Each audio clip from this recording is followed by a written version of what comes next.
Desa Changliu. Hari ini, semua penduduk desa dilanda kecemasan. Meskipun cuacanya sama seperti biasanya, tak seorang pun bisa berkonsentrasi pada pekerjaan mereka. Karena seseorang datang ke desa. Dia masih muda. Yang paling penting, pemuda ini dikirim atas perintah. Pada saat ini, Nona Chen Er telah membawa pemuda itu ke tempat buah suci ditanam, hanya ditemani sekitar selusin orang.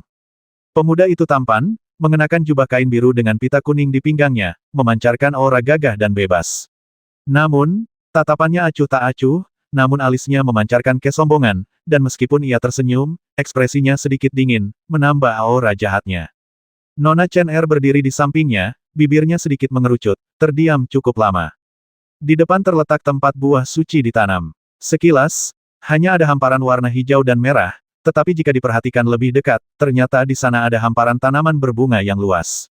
Batang bunganya berwarna hijau, sementara kelopaknya berwarna merah muda pucat dan beraroma samar.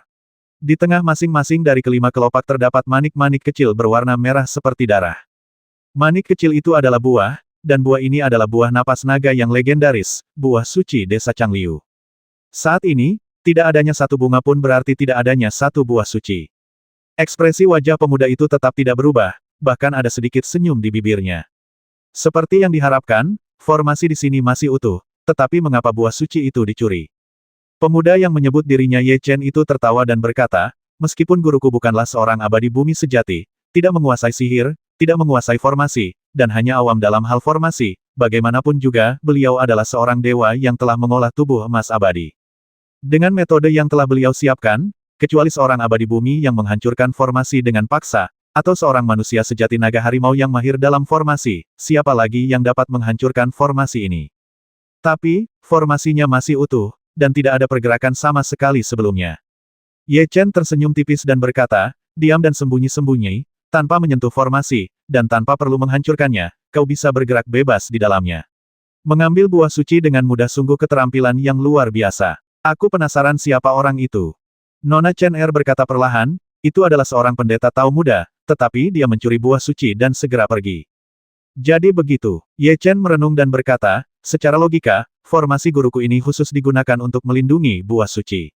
Jika seseorang merusak formasi atau mencuri buah suci darinya, formasi tersebut akan terpicu dan membuat guruku waspada. Namun, kali ini, guruku baru menyadarinya setelah beberapa hari. Metode orang ini sungguh hebat. Nona Chen Er telah mendengar dari para tetua bahwa sosok kuat, yang dikatakan sebagai dewa, telah mengendalikan desa Changliu selama bertahun-tahun dan ini bukan pertama kalinya ia memanen buah suci tersebut. Sebelumnya, seorang kultivator pernah melewati desa Changliu dan mengenali buah suci tersebut. Kemampuannya luar biasa, lambaian tangannya dapat menyebabkan gempa bumi dahsyat, menghalangi penduduk desa untuk ikut campur. Meskipun daerah itu dilindungi oleh formasi, kultivator tersebut, meskipun bukan makhluk abadi, mahir dalam formasi dan dengan demikian menghancurkannya.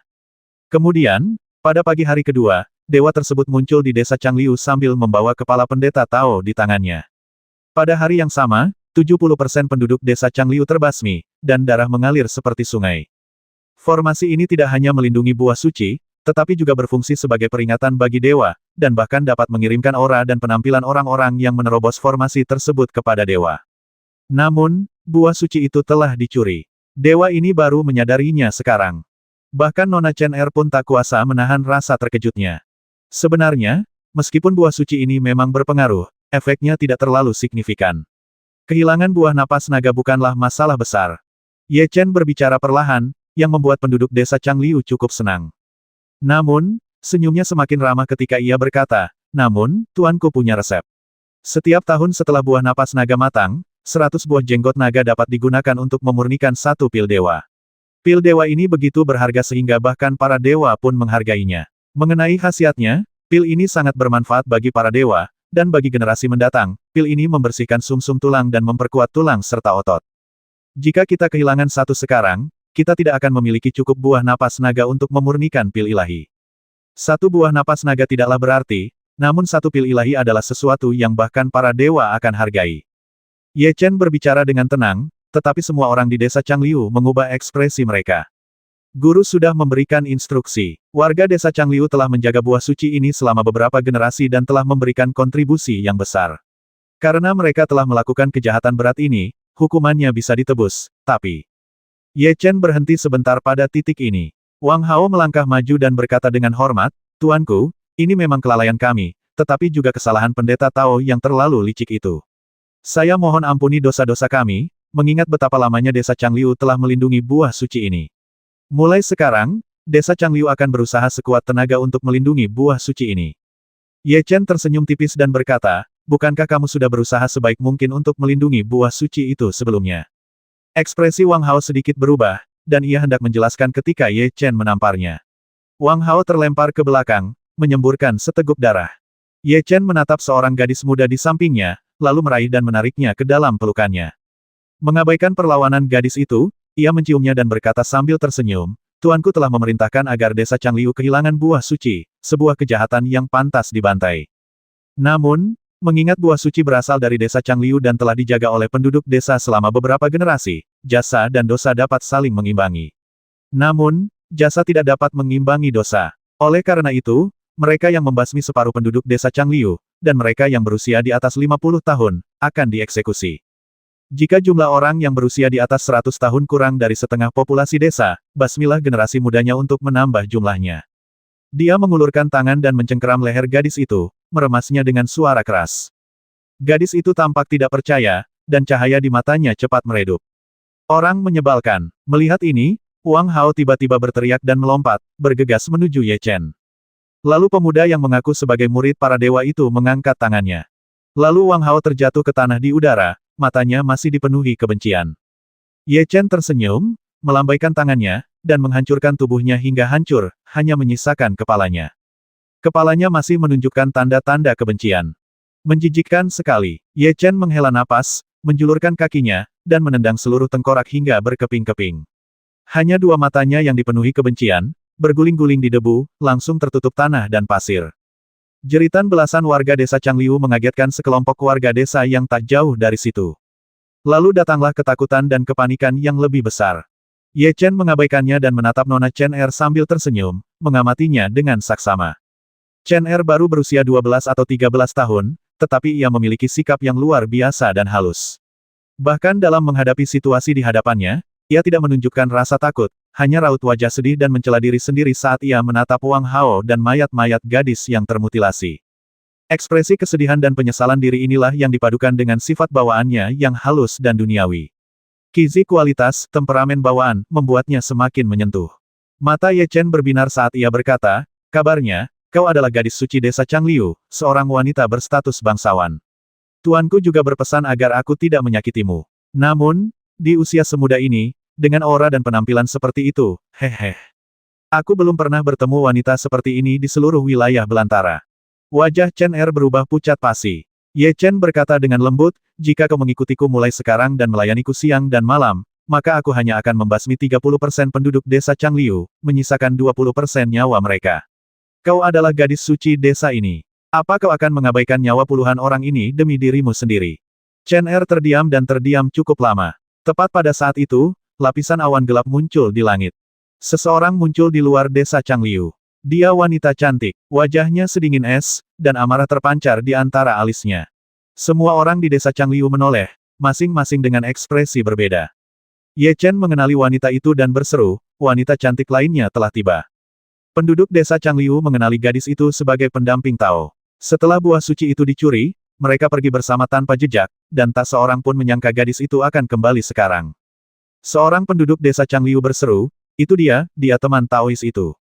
Pencurian buah suci itu juga ada hubungannya dengan wanita ini. Mendengar ini, Ruan Qingyu merasa sedikit marah terhadap penduduk desa itu, tetapi akhirnya tetap diam. Ia hanya menatap Ye Chen.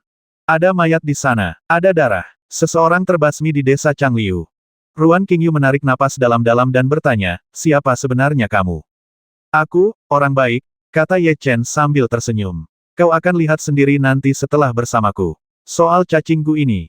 Dia melirik ke langit, tempat awan gelap berkumpul berlapis-lapis, dan setelah mengamati lebih dekat, orang bisa melihat cacing-cacing yang tak terhitung jumlahnya berputar-putar di udara, mengirimkan rasa merinding ke tulang punggung.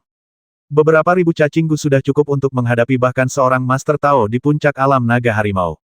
Ye Chen mendecak lidah dan berkata, "Sayangnya, aku bukan seorang Master Tao. Cacing-cacinggu yang disebut-sebut ini hanyalah tipuan yang sudah dimainkan oleh wilayah barbar kita." Meskipun teknik rahasia Gudao yang diajarkan di sekteku tidak terlalu maju, tidak sulit untuk menghadapi ribuan cacing gu. Baru saja, lebih dari 10.000 cacing gu jatuh ke dalam labuku. Mendengar ini, ekspresi Ruan Qingyu berubah drastis, dan dia segera melambaikan tangannya. Gu ulat sutra salju, yang menjaga Ruan Qingyu, siap siaga untuk sementara waktu. Dengan lambaian tangannya, awan gelap turun dari langit. Desa Changliu diselimuti kesuraman. Di saat-saat yang menyedihkan dan menjengkelkan ini, pemandangan langit runtuh membuat seluruh desa Changliu panik dan ketakutan, disertai jeritan dan tangisan yang tak terhitung jumlahnya. Metode yang sama, Ye Chen menunjukkan sedikit rasa jijik dan berkata, dalam hal ilmu pedang, teknik pedang langit dan bumi semuanya berasal dari 3 wilayah, tetapi dalam hal jalan cacing gu, semuanya berasal dari wilayah belantara. Jika kita berbicara tentang seni mengendalikan cacing gu, orang-orang di wilayah belantaraku adalah leluhurmu. Dia membalikkan tangannya, memperlihatkan labu merah. Labu itu seluruhnya berwarna merah, kecuali tutupnya yang masih menempel pada bagian sulur layu berwarna kuning pucat. Sebuah pita kuning diikatkan di sekeliling labu. Ia melemparkan labu merah itu ke udara, lalu tutup labu itu pun terbuka dengan sendirinya. Kemudian kekuatan hisap yang sangat besar menarik semua awan, menciptakan sesuatu yang tampak seperti pusaran di langit, pemandangan yang sungguh menakjubkan. Semua cacing gu berkumpul di dalamnya. Dalam sekejap, langit kembali cerah. Ekspresi Ruan Qingyu berubah drastis. Gadis-gadis itu, termasuk Chen Er, yang mengira ada harapan bagi desa Changliu, dipenuhi dengan penyesalan dan kepahitan. Meskipun labu ini berharga, ia bukanlah barang langka di hutan belantara yang tandus ini.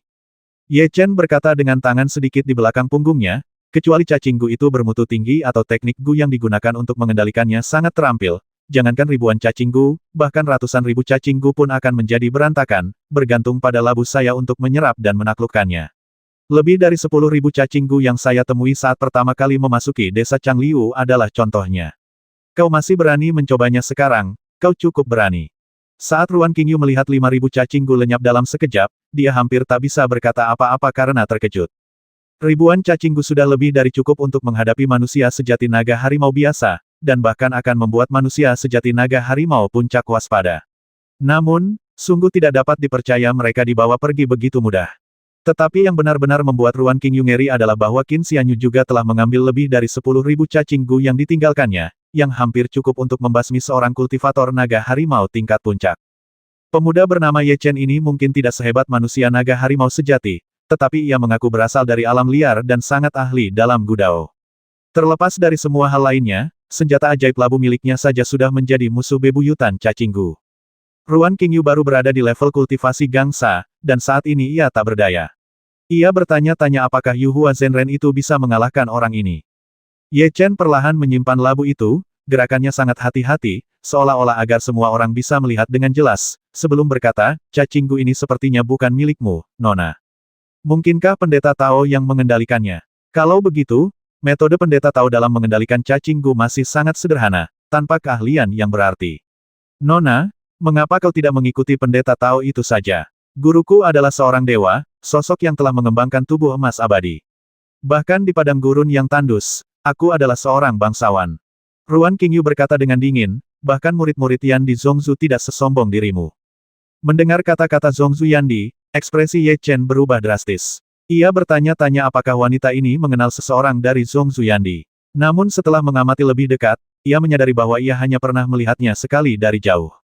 Kultivasinya tidak tinggi, dan desa Changliu hanyalah desa biasa. Bagaimana mungkin ia memiliki hubungan dengan Zhongzu Yandi? Memikirkan hal ini, Ye Chen tertawa dan berkata, kau masih tahu cara menakut-nakutiku dengan wilayah Yan di Zhongzu. Sejujurnya, aku sering bepergian dengan guruku sejak kecil dan telah bertemu banyak orang dari sekte ilahi. Dibandingkan dengan mereka, aku jauh lebih rendah hati daripada murid-murid sekte ilahi. Sebelum selesai berbicara, ia bergoyang dan muncul di hadapan Ruan Qingyu. Ia mengulurkan tangan dan menekan bahu Ruan Qingyu, membuatnya tak bisa bergerak. Ye Chen mengangkat dagunya dan terkekeh, sungguh wanita muda yang luar biasa, sedingin es, namun segagah bunga yang mekar, bagaikan gadis suci dari desa Changliu, memikat siapapun yang melihatnya. Di antara puluhan ribu orang yang dibesarkan oleh tuanku, aku belum pernah melihat wanita dengan temperamen dan penampilan yang begitu luar biasa. Ruan Qingyu tidak dapat melepaskan diri tubuhnya sama sekali tidak bisa bergerak. Tepat saat Ye Chen hendak membungkuk dan menciumnya, sebuah suara dingin terdengar. Apakah kamu sumber masalah di desa Changliu? Suara itu datang dari luar desa. Orang yang berbicara adalah pendeta Tao yang dianggap sebagai orang berdosa oleh penduduk desa Changliu. Ekspresi Ye Chen berubah serius saat dia melepaskan Ruan Qingyu. Cahaya aneh melintas di mata Ruan Qingyu, dan dia memanfaatkan kesempatan untuk melepaskan teknik Tao. Namun, Ye Chen melambaikan tangannya dengan santai dan memadamkan sihir Tao.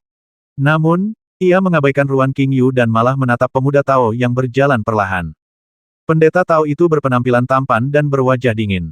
Ia membawa pedang panjang di punggungnya, yang menambah kesan tajam pada sikapnya. Orang-orang di perbatasan barbar memang ahli dalam teknik Gu.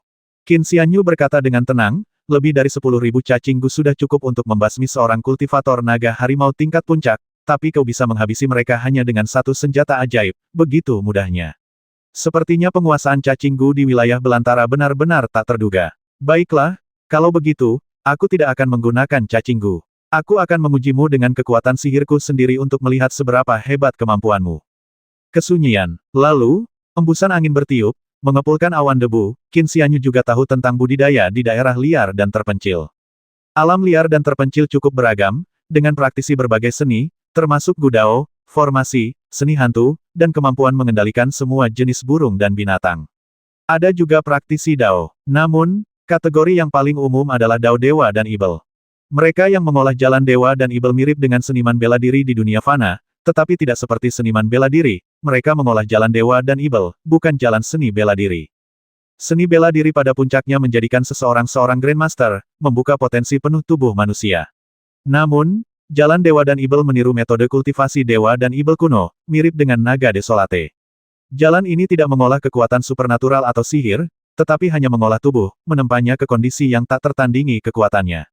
Setelah menguasainya, seseorang tidak akan berbeda dengan Dewa dan Ibel kuno. Dikatakan bahwa ia telah menguasai cara-cara para dewa dan setan, dan sebanding dengan makhluk-makhluk abadi di bumi. Mereka yang berkultivasi hingga inti emas Dao Agung disebut Dewa Bumi. Mereka yang berkultivasi hingga jalan Dewa dan Ibel disebut Dewa. Mencapai tahap ini disebut tubuh sejati abadi, yang juga dipuja sebagai tubuh emas. Setelah inti emas Dao Agung dikultivasikan, ia harus menjalani 9 siklus dan 7 pembalikan untuk mencapai kesempurnaan agung inti emas. Tubuh sejati abadi juga terbagi menjadi 9 alam, dan ketika mencapai kesempurnaan agung, ia disebut tubuh abadi 9 kesengsaraan. Ye Chen di hadapan mereka jelas belum mencapai tubuh emas abadi, tetapi ia sebanding dengan manusia sejati naga harimau Taois.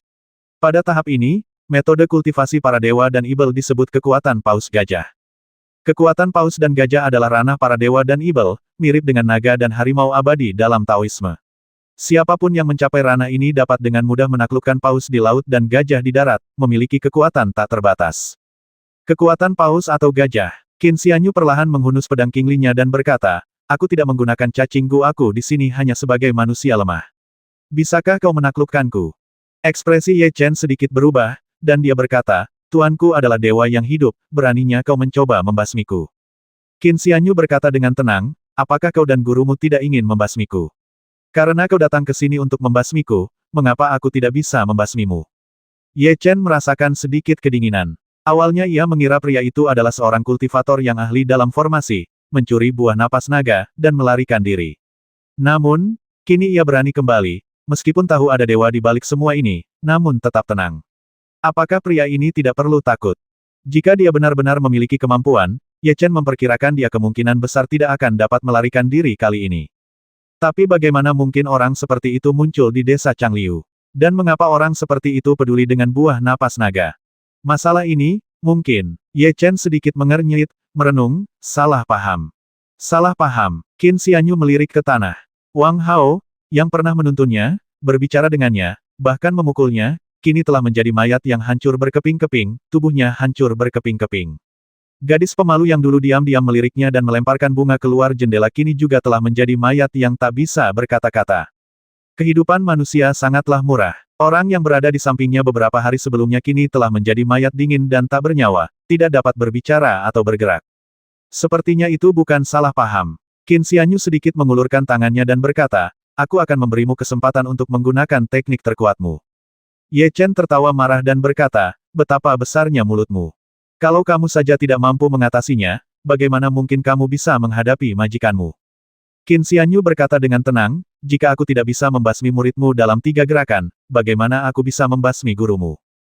3 jurus. Ye Chen tersentak dalam hati. Terlepas dari apakah pihak lain melebih-lebihkan atau tidak, fakta bahwa mereka tidak melarikan diri menunjukkan ketenangan yang begitu besar sehingga mereka bukanlah kultivator biasa. Saat Qin Xianyu selesai berbicara, seluruh desa Changliu merasakan kedamaian yang aneh. Ye Chen membawa rasa takut dan muram yang luar biasa ke desa Changliu. Namun, melihat pendeta tahu begitu tenang, menyatakan bahwa ia dapat membasmi orang ini dalam 3 gerakan, dan bahkan mengatakan bahwa ia akan membasmi dewa, terlepas dari kebenaran kata-kata ini, sudah cukup untuk meyakinkan semua orang. Ye Chen pun tertegun dan panik, jadi dia tidak berani bergerak. Karena kamu tidak akan bertindak, aku akan bersikap tidak sopan. Qin Xianyu bergerak cepat dan tiba di samping Ye Chen. Dia mengulurkan tangan dan menamparkan kepala Ye Chen. Ekspresi Ye Chen sedikit berubah, dan ia bersiap. Telapak tangannya langsung membesar, otot-ototnya menggembung. Kidan darahnya memadat dan menyatu, mengubah lengannya menjadi hitam kebiruan gelap, seperti lengan dewa atau ibel. Ia mengulurkan tangan dan menangkis serangan telapak tangan Qin Xianyu. Qin Xianyu mengubah gerakan tangannya, menekuk 2 jari ke dalam dan meluruskan 3 jari, melepaskan kekuatan magisnya. Tanda yang menyentuh bumi. Dalam sekejap, Ye Chen merasa seolah-olah tepi sungai telah jebol di tangannya, daging, tulang, dan pembuluh darahnya hancur total. Gelombang kejut menyebar ke seluruh tubuhnya, menyebabkan wajahnya memerah dan ia muntah darah saat terlempar ke belakang. Hanya itu saja, Qin Xianyu mengangkat kepalanya sedikit, lalu melangkah mengikuti gaya sayap jangkrik. Sebelum Ye Chen mendarat, Qin Xianyu telah tiba di sampingnya dan meletakkan telapak tangannya di kepalanya. Raungan dahsyat tiba-tiba meledak di telapak tangannya. Hanya satu pikiran yang terlintas di benak Ye Chen sebelum dia terjerumus ke dalam kegelapan. Bohong, kau berjanji untuk membiarkanku melakukan satu gerakan. Jadi beginilah cara seorang murid dewa bertindak, dia hanya melakukan 2 gerakan. Qin Xianyu menatap kepala yang hancur tersambar petir dan mayat hangus tanpa kepala, lalu berkata dengan dingin, 3 jurus sesuai kesepakatan, berarti 3 jurus. Dengan satu tebasan pedangnya, dia membelah dada Ye Chen dan menusuk jantungnya. Jantung manusia yang hampir matang diikat oleh Qin Xianyu dengan rumput liar dan dilemparkan ke Ruan Qingyu. Wajah Ruan Qingyu sedikit pucat, lalu dia mendengar Qin Xianyu memberi instruksi, gantung benda ini di pohon willow di luar desa dan tunggu dewa itu datang dan melihatnya. Ini, pergilah. Qin Xianyu menyarungkan pedang Qingli sebelum menatap Nona Chen Er.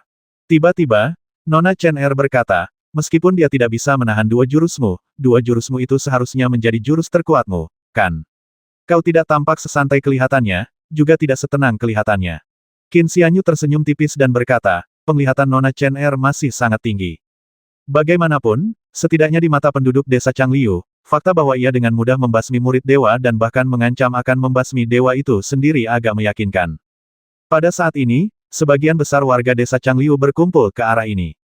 Tetapi tidak seorang pun berani berbicara atau mengeluarkan suara. Ketakutan dan kepanikan ada di mana-mana. Beberapa orang menangisi 2 pemuda yang meninggal secara tragis.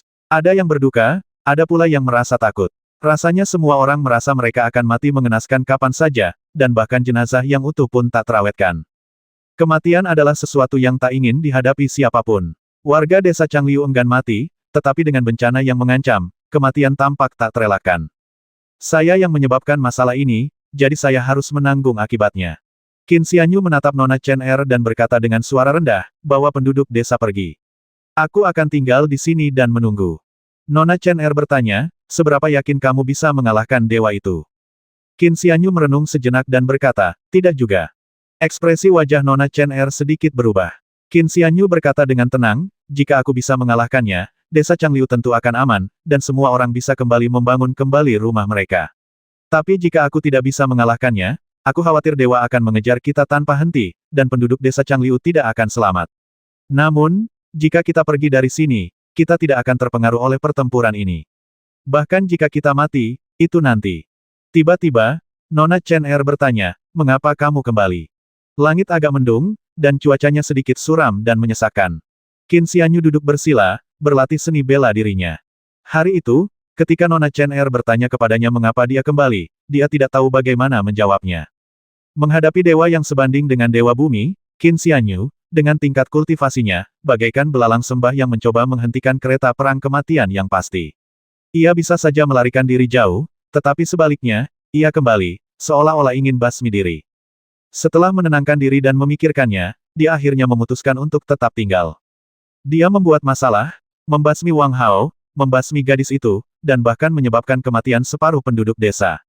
Sekarang setelah seorang murid dewa meninggal, dia mungkin akan membasmi semua pria, wanita, dan anak-anak di desa Changliu. Dia yang menyebabkan masalah, jadi dia yang harus menanggung akibatnya. Bahkan dalam situasi di mana kematian sudah pasti, tidak ada ruang untuk mundur. Itu dikatakan dengan sangat baik. Saya memberinya acungan jempol tanpa suara. Desa Longliu dulunya dijaga oleh klan naga, namun tampaknya naga asli inilah yang menjaga desa Longliu karena ia diselamatkan oleh penduduk desa Longliu saat terluka parah. Legenda mengatakan bahwa ketika terluka parah, ia jatuh ke desa Changliu, dan darahnya mengotori tanah hingga menjadi merah. Kemudian, naga asli itu pergi. Tanah yang berlumuran darah tetap berwarna merah cerah. Di tanah merah tua, tumbuh bunga-bunga merah tua dan buah-buah suci berwarna merah cerah. Penduduk desa Changliu menemukan bahwa ini adalah harta karun yang bermanfaat bagi kesehatan manusia dan mengonsumsinya untuk memperkuat tubuh mereka. Hingga kemudian, seorang kultivator Tao tiba di sini dan, dengan menggunakan teknik Tao yang mendalam, memperbudak seluruh desa Changliu untuk mengumpulkan buah napas naga. Kemudian, dewa lain muncul, membasmi pendeta Tao, dan menyelamatkan desa Changliu. Tepat ketika desa Changliu merasa terbebas dari penderitaan, sang dewa membentuk formasi, melarang siapapun masuk atau keluar. Siapapun yang melangkah ke dalam formasi itu ditakdirkan untuk mati, dan bahkan jika seseorang berhasil menembus formasi tersebut, aura dan penampilan mereka akan terekam oleh formasi dan ditransmisikan kepada sang dewa. Masyarakat desa Changliu ditugaskan untuk melindungi buah suci dan formasi pelindung. Suatu ketika buah suci itu hilang, sang dewa membantai 70% penduduk desa Changliu. Karena itulah, setelah mengetahui hilangnya buah suci tersebut, warga desa Changliu merasa musibah besar akan segera datang. Beberapa bahkan ingin menangkap Qin Xianyu, berharap mendapatkan ampunan dari dewa. Namun, Nona Chen Er tahu bahwa kemampuan Tao muda ini tidak bisa diremehkan, dan ia bukanlah seseorang yang bisa dengan mudah ditaklukkan oleh warga desa Changliu. Setelah mengetahui hal ini, Qin Xianyu merasa semakin malu. Dua orang tak berdosa telah meninggal, dan selanjutnya, seluruh desa Changliu kemungkinan besar akan hilang. Kecuali Qin Xianyu dapat membasmi dewa di sini. Pembasmi dewa, tatapan mata Qin Xianyu sedikit menajam. Dia menghitung metodenya sendiri, petir telapak tangan, segel menyentuh bumi, pedang Qingli, segala macam teknik, bahkan Gu Ulat Sutra Salju, naga liar, dan seterusnya. Namun masih belum ada peluang untuk menang. Setelah menerima warisan, Yelong mungkin bisa berdiri sejajar dengan seorang sudo abadi di masa depan. Meskipun kultivasinya telah meningkat pesat akhir-akhir ini, ia masih belum bisa mencapai level sudo abadi dalam waktu dekat. Terlebih lagi, seorang dewa yang telah mengolah tubuh abadi tidak kalah dari seorang Taois abadi bumi dan jauh melampaui sudo abadi. Sekalipun Yelong seorang sudo abadi, ia tetap tidak akan mampu menandinginya. Mengenai cacing Gu, seperti yang dikatakan Ye Chen, wilayah belantara berspesialisasi dalam teknik rahasia Gudao. Meskipun Gu Ulat Sutra Salju secara alami luar biasa, ia sebagian besar tidak berguna di hadapan dewa. Terlebih lagi, saat ini, baik naga liar maupun Gu Ulat Sutra Salju belum kembali. Qin Xianyu awalnya ingin menyelidiki, tetapi ia kesulitan berkonsentrasi. Kemudian, ia merasa lega, berpikir jika Gu Ulat Sutra Salju kembali nanti, ia mungkin bisa melarikan diri. Bahkan mengabaikan metode penggunaan cacing Gu dan naga liar, Qin Xianyu, yang hanya mengandalkan kemampuannya sendiri, tidak memiliki peluang untuk mengalahkan para dewa. Kecuali, dia dapat mengolah inti emas Dao Agung. Dia merenung, mengapa tidak? Dia mengatur semua metode yang telah dipelajarinya, mencoba menemukan secercah harapan. Kemudian, Qin Xianyu tiba di tempat buah napas naga ditanam. Tidak ada lagi orang dari desa Changliu yang menjaga tempat ini. Jika buah suci itu hilang, para pengikut para dewa akan terbasmi, dan penduduk desa Changliu pasti akan dibantai. Karena itu, mereka semua dibujuk untuk pergi. Beberapa orang tua yang tidak mau meninggalkan desa Changliu dibujuk untuk pergi oleh Nona Chen Er. Jika Qin Xianyu dapat mengalahkan para dewa, semua orang dapat kembali dan membangun kembali rumah mereka. Jika tidak, mereka akan tetap mati. Apapun hasilnya, mereka yang bertahan pasti akan terjebak dalam baku tembak pertempuran dan akan kesulitan bertahan hidup. Jadi semua orang di desa Changliu pergi.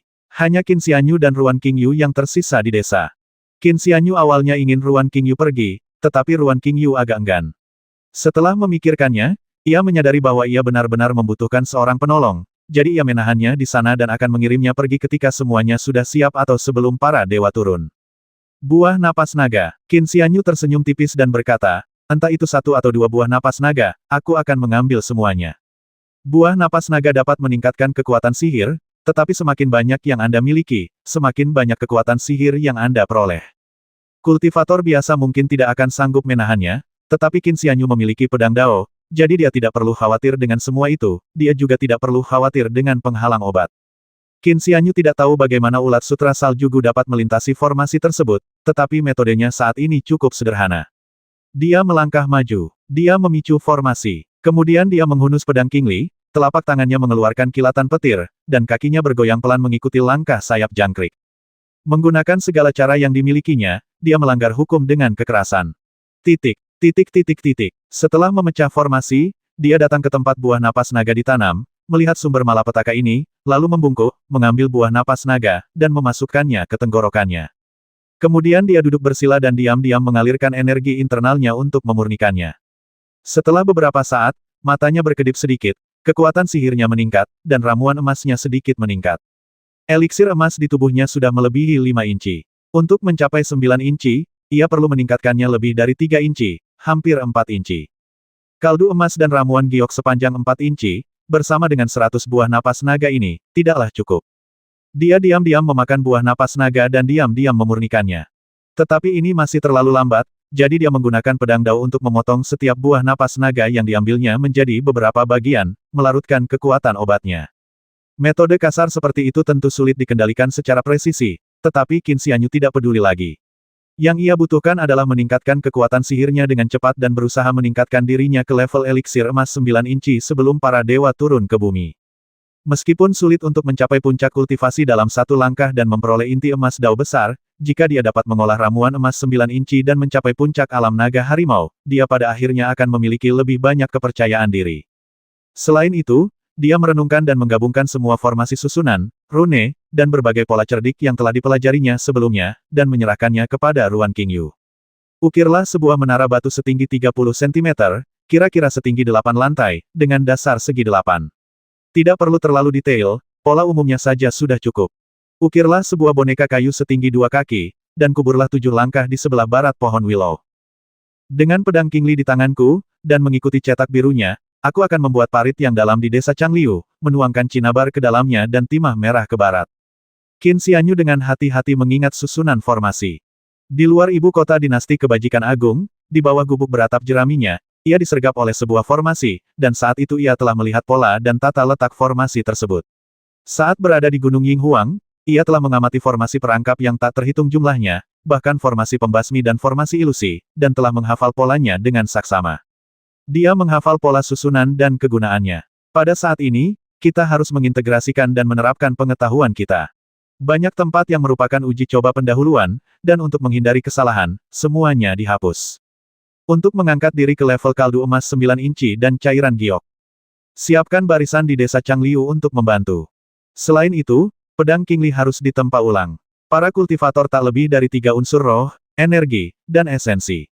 Ketiga unsur ini saling berinteraksi jika mengalir selaras, seseorang menjadi manusia jika mengalir melawan keselarasan, seseorang menghasilkan ramuan. Bagaimana urutannya? 1 melahirkan 2, 2 melahirkan 3, 3 melahirkan segalanya. Jadi, kekosongan berubah menjadi roh, roh berubah menjadi ki, ki berubah menjadi esensi, esensi berubah menjadi bentuk, dan bentuk menjadi manusia. Apa itu pembalikan? Segala sesuatu mengandung 3, 3 kembali menjadi 2, dan 2 kembali menjadi 1. Mereka yang mengetahui cara ini dapat menenangkan jiwa dan menjaga wujud mereka, memelihara wujud mereka dan memurnikan esensi mereka, mengumpulkan esensi untuk bertransformasi menjadi ki, memurnikan ki untuk menyatu dengan jiwa, memurnikan jiwa untuk kembali ke kehampaan, dan dengan demikian terbentuklah ramuan emas. Naskah Tao mengatakan naga biru menunggangi api untuk berenang di kolam teratai, dan harimau putih mengaduk ombak untuk muncul dari kamar pengantin.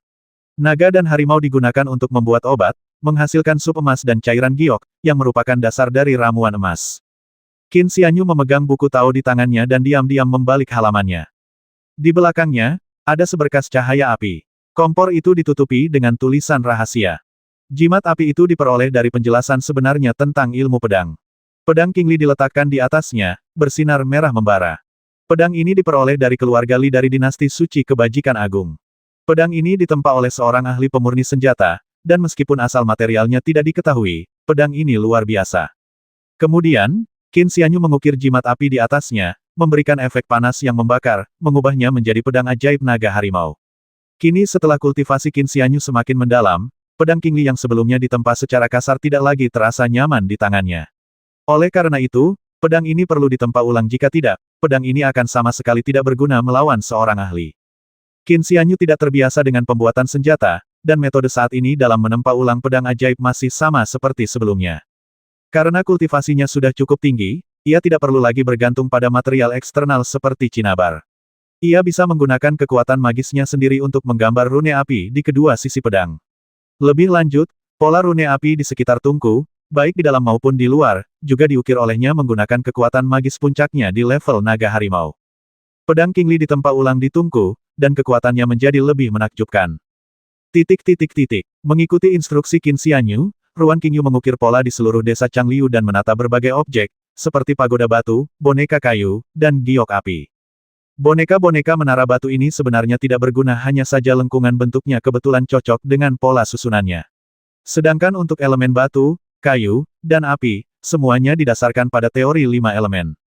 Sekarang pengaturannya akhirnya selesai. Ketika Ruan Qingyu bertemu Qin Xianyu lagi, dia menemukan bahwa makhluk abadi ini sekarang sangat berbeda. Auranya tampak lebih dalam, tetapi karena terobosan awalnya, ia agak tidak mampu mengendalikannya, membuat auranya lebih kuat dari sebelumnya dan memberinya aura yang mengesankan. Pedang ajaib naga harimau di punggungnya juga tampak lebih tajam, membawa sedikit panas yang intens. Kamu telah melakukan pekerjaan yang sangat baik. Qin Xianyu berkata perlahan, menulis rune di sini akan sangat bermanfaat bagiku. Meskipun medannya menguntungkan, itu memberiku lebih banyak kepercayaan diri, meskipun itu tidak menjamin kemenangan.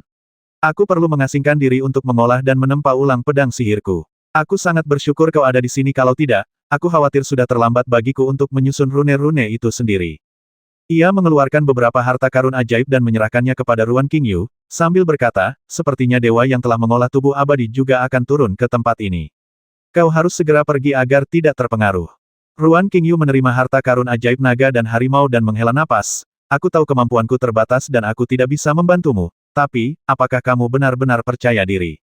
Tidak, Qin Xianyu berkata dengan tenang, hanya ada dua pilihan, satu membiarkan penduduk desa Changliu dibantai oleh para dewa, dan yang lainnya adalah aku dibasmi oleh para dewa bersama penduduk desa Changliu.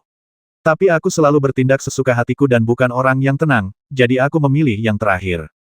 Tetapi, kamu boleh pergi. Qin Xianyu melambaikan tangannya, melemparkan batu Guanglin. Lalu, dengan gerakan cepat, ia memanggil kereta yang terbengkalai dari desa dan meletakkan batu besar itu di atasnya. Pegunungan ini penuh dengan binatang buas. Tangkap satu hidup-hidup untuk menarik kereta ke Gunung Liangji. Menarik kereta ke Gunung Liangji akan cukup mencolok, tetapi ke wanita yang cerdas dan seharusnya tahu bagaimana menangani situasi ini. Ruan Qingyu menundukkan kepalanya sedikit dan mendesah. Setelah Ruan Qingyu pergi, Qin Xianyu memeriksa bagian dalam dan luar desa Changliu dan membuat sedikit koreksi pada pola susunan dan objek yang sedikit menyimpang. Dia berjalan melewati desa dengan langkah-langkah ringan dan mengalir, seperti awan dan air. Pada saat ini, Qin Xianyu berada dalam kondisi pikiran yang damai, dan tidak merasakan sedikit pun firasat akan datangnya bencana. Dia terus-menerus membaca kitab suci Tao dan metode untuk meringkas ramuan emas dalam hati. Dia mengayunkan pedang Dao di dalam tubuhnya, melenyapkan semua energi yang tidak menguntungkan dan membersihkan banyak kelemahan yang disebabkan oleh konsumsi buah napas naga dalam jumlah besar. Pada saat ini, pikirannya jernih dan kosong, dan dia hanya memikirkan masalah kultivasi, tanpa mempertimbangkan hal lain. Misalnya, kemampuan dewa itu. Mereka yang mengolah inti emas Dao Agung baru mencapai pembentukan awal inti emas, belum mencapai kesempurnaannya sepenuhnya. Mereka kemudian harus menjalani 9 siklus dan 7 transformasi untuk mencapai kesempurnaan inti emas sepenuhnya. Demikian pula, tubuh sejati abadi juga terbagi menjadi 9 kesengsaraan, mirip dengan 9 siklus inti emas. Setiap kali inti emas diperbarui, itu setara dengan menerobos alam baru, dan kultivasi seseorang maju pesat. Saat ini, Qin Xianyu tidak tahu seberapa besar kultivasi dewa itu, tetapi itu tampaknya tidak penting. Sedalam apapun dewa itu, Qin Xianyu tidak bisa mundur. Terlebih lagi, meskipun hanya tubuh abadi satu tahap, ia tetaplah dewa yang tak tertandingi oleh Qin Xianyu. Jika lebih dari satu tahap, ia bahkan lebih tak mampu menghadapinya. Semakin tinggi tingkat kultivasi dewa, semakin mudah menghadapi Qin Xianyu. Sementara itu, ribuan mil jauhnya dari desa Changliu. Di sungai lebar di pegunungan, sosok gelap hanyut ke hilir. Bayangan gelap itu sepanjang ular piton raksasa, tetapi memiliki 4 anggota badan, berenang bebas di air dan hanyut ke hilir. Ini memang naga liar. Baru saja menerima warisan mutiara naga, ia sudah tahu cara mengendalikan angin dan ombak. Awalnya, ia menyerupai binatang buas dari pegunungan, tetapi sekarang, berenang bebas di air, ia telah berubah wujud menjadi naga hitam di dalam air. Di atas sungai, seekor elang putih besar, tampak sangat agung, mengembangkan sayapnya dan terbang di sepanjang permukaan sungai. Saat itu, seorang lelaki tua muncul di depan sungai, berpakaian hitam dengan janggut putih yang mencapai dadanya. Baik naga liar maupun ulat sutra salju merasakannya dan berhenti. Cahaya aneh berkelebat di mata lelaki tua itu ketika dia berkata perlahan, "Apa yang hendak kalian berdua lakukan, para setan, hanyut bersama ombak." Ulat sutra salju dan naga liar saling berpandangan, lalu mengeluarkan suara melolong. Lelaki tua itu sangat terampil dan dapat memahami makna di balik kata-kata itu. Ia berkata dengan tenang, "Kalian ibel yang punya tuan. Apakah kalian akan kembali ke tuan kalian? Bolehkah saya bertanya, kalian berasal dari sekte abadi yang mana?" Setelah ulat sutra salju menjawab, secerca kegembiraan muncul di mata lelaki tua itu. Taois Yan Fen. Jadi dia sebenarnya bukan makhluk abadi, hanya dewa naga harimau. Orang tua itu tiba-tiba mencibir, "Kalian berdua ibel sedang membuat masalah dan pasti akan membanjiri desa-desa di depan dan mencelakai orang-orang. Sebagai seorang abadi, bagaimana mungkin aku hanya berdiam diri? Kalian berdua harus segera meninggalkan kebiasaan jahat kalian dan kembali ke gunung bersamaku untuk bertobat." Naga liar itu tidak terlalu cerdas, tetapi ulat sutra salju adalah makhluk yang cerdas. Ia tahu bahwa tuannya hanyalah manusia sejati naga harimau, sementara lelaki tua ini jelas berada di atas level naga harimau. Karena itu, lelaki tua itu tidak takut dan malah memiliki ide untuk menaklukkan mereka. Apa yang disebut sebagai provokator hanyalah alasan yang dibuat-buat. Orang tua di hadapan mereka mungkin bukan seorang dewa bumi, tetapi dia telah melampaui puncak alam naga harimau, dan auranya agak aneh. Ulat sutra salju merenung dalam hati, naga liar ini lebih kuat daripada naga-naga yang berada di puncak alam naga harimau, dan dengan bantuannya sendiri, ia seharusnya mampu melindungi dirinya sendiri di hadapan lelaki tua ini. Akulah tetua tertinggi Lu Yuanzong. Kalian berdua, ibel jahat, telah berusaha menimbulkan masalah dan membawa bencana ke dunia. Aku tak punya pilihan selain menaklukkan kalian dan membawa kalian kembali ke sekte untuk menjaga gerbang gunung dan merenungkan kesalahan kalian. Penatua Lu Yuanzong perlahan meraih jubahnya dan mengeluarkan sebuah benda. Itu tali yang panjang. Itu adalah tali panjang berwarna emas. Harta karun legendaris di Gua Abadi disebut tali pengikat naga. Tak seorang pun dapat membayangkan bahwa Gua Abadi itu belum muncul, dan banyak sekali makhluk abadi yang telah mencarinya dengan sia-sia, karena harta karun abadi di dalamnya telah jatuh ke tangan Lu Yuanzong, makhluk abadi semu ini. Seseorang berjalan perlahan keluar dari pegunungan. Dia berjalan sendirian di bumi. Betapa luasnya bumi, betapa tak berartinya tubuh manusia.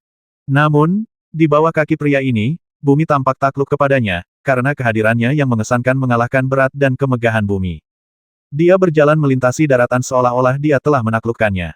Pria itu mengenakan jubah hitam, dengan rambut hitam lebat. Matanya sehitam tinta, dan ia memiliki kumis hitam legam di bibir atasnya, sementara bibir bawahnya bersih dan putih. Ia berdiri dengan tangan di belakang punggung, kepala sedikit terangkat, dan tatapannya acuh tak acuh, bagaikan dewa yang mengamati bumi. Faktanya, dia adalah dewa. Dewa yang telah mencapai keabadian. Ia berjalan perlahan, selangkah demi selangkah, seolah berjalan normal, tanpa gaya berjalan yang aneh atau perubahan di sekelilingnya, tampak biasa saja.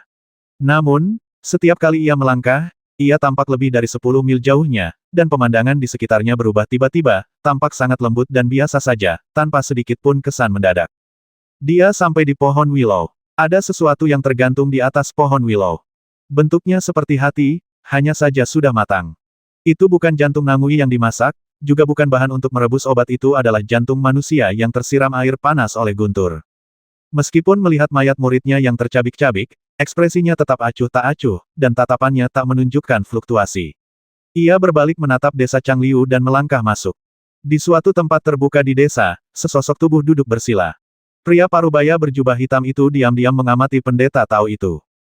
Ia berpenampilan anggun, mengenakan jubah Tao berwarna terang, dan memancarkan aura dunia lain, layaknya seorang murid Tao tradisional. Namun, yang benar-benar membuatnya terkesan adalah kemudaan sang Tao yang luar biasa. Ini bukan sekadar tentang penampilan fisik, ini tentang masa muda sesungguhnya. Usianya sekitar 20 tahun dan kultivasinya telah mencapai puncak ranah naga harimau. Meskipun fondasinya belum stabil karena konsumsi buah napas naga secara paksa, ia sebelumnya telah mencapai penyatuan naga dan harimau, dan sup emas serta cairan gioknya panjangnya tak kurang dari 5 inci. Ia bisa dianggap sebagai seorang jenius. Pria parubaya berjubah hitam memuji, konon, kultivasi Tao itu bertahap. Taois ini cukup cepat. Ketika Qin Xianyu terbangun dari meditasinya, dia melihat orang ini. Pada saat itu, Qin Xianyu merasa seolah-olah yang dilihatnya bukan manusia, melainkan gunung. Saat berikutnya, setelah melihat wujud orang itu dengan jelas, seseorang menyadari bahwa ini bukanlah puncak gunung yang megah, tetapi seorang pria parubaya berjubah hitam. Tujuan kunjungan orang ini jelas tanpa perlu menebak-nebak. Qin Xianyu berdiri dan membungkuk, lalu berkata, "Nama saya Yan Fen Daoren. Bolehkah saya tahu nama Anda, senior?" Pria parubaya berjubah hitam itu berbicara dengan nada berat, di padang gurun yang sunyi, aku dipuja sebagai dewa purba gagak biru. Qin Xianyu diam-diam melafalkannya dalam hatinya. Berbohong Changwu Yuan Shen. ... Lai Chang berkata perlahan, kau mencuri buah napas naga, yang menghancurkan salah satu pil dewaku. Sekarang kau telah membasmi salah satu muridku, namun kau tidak melarikan diri. Sebaliknya, kau tetap tenang dan kalem, bahkan menanyakan namamu. Apa kau tidak takut sama sekali? Qin Xianyu berkata dengan tenang, rasa takut itu sia-sia, dan melarikan diri itu sia-sia. Kalau begitu, bukankah lebih baik menghadapinya dengan tenang? Meskipun Taoisme menekankan pengembangan diri, tidak banyak orang yang memiliki pola pikir seperti Anda. Lai Chang berkata, apakah kamu tidak takut aku akan membasmimu sekarang?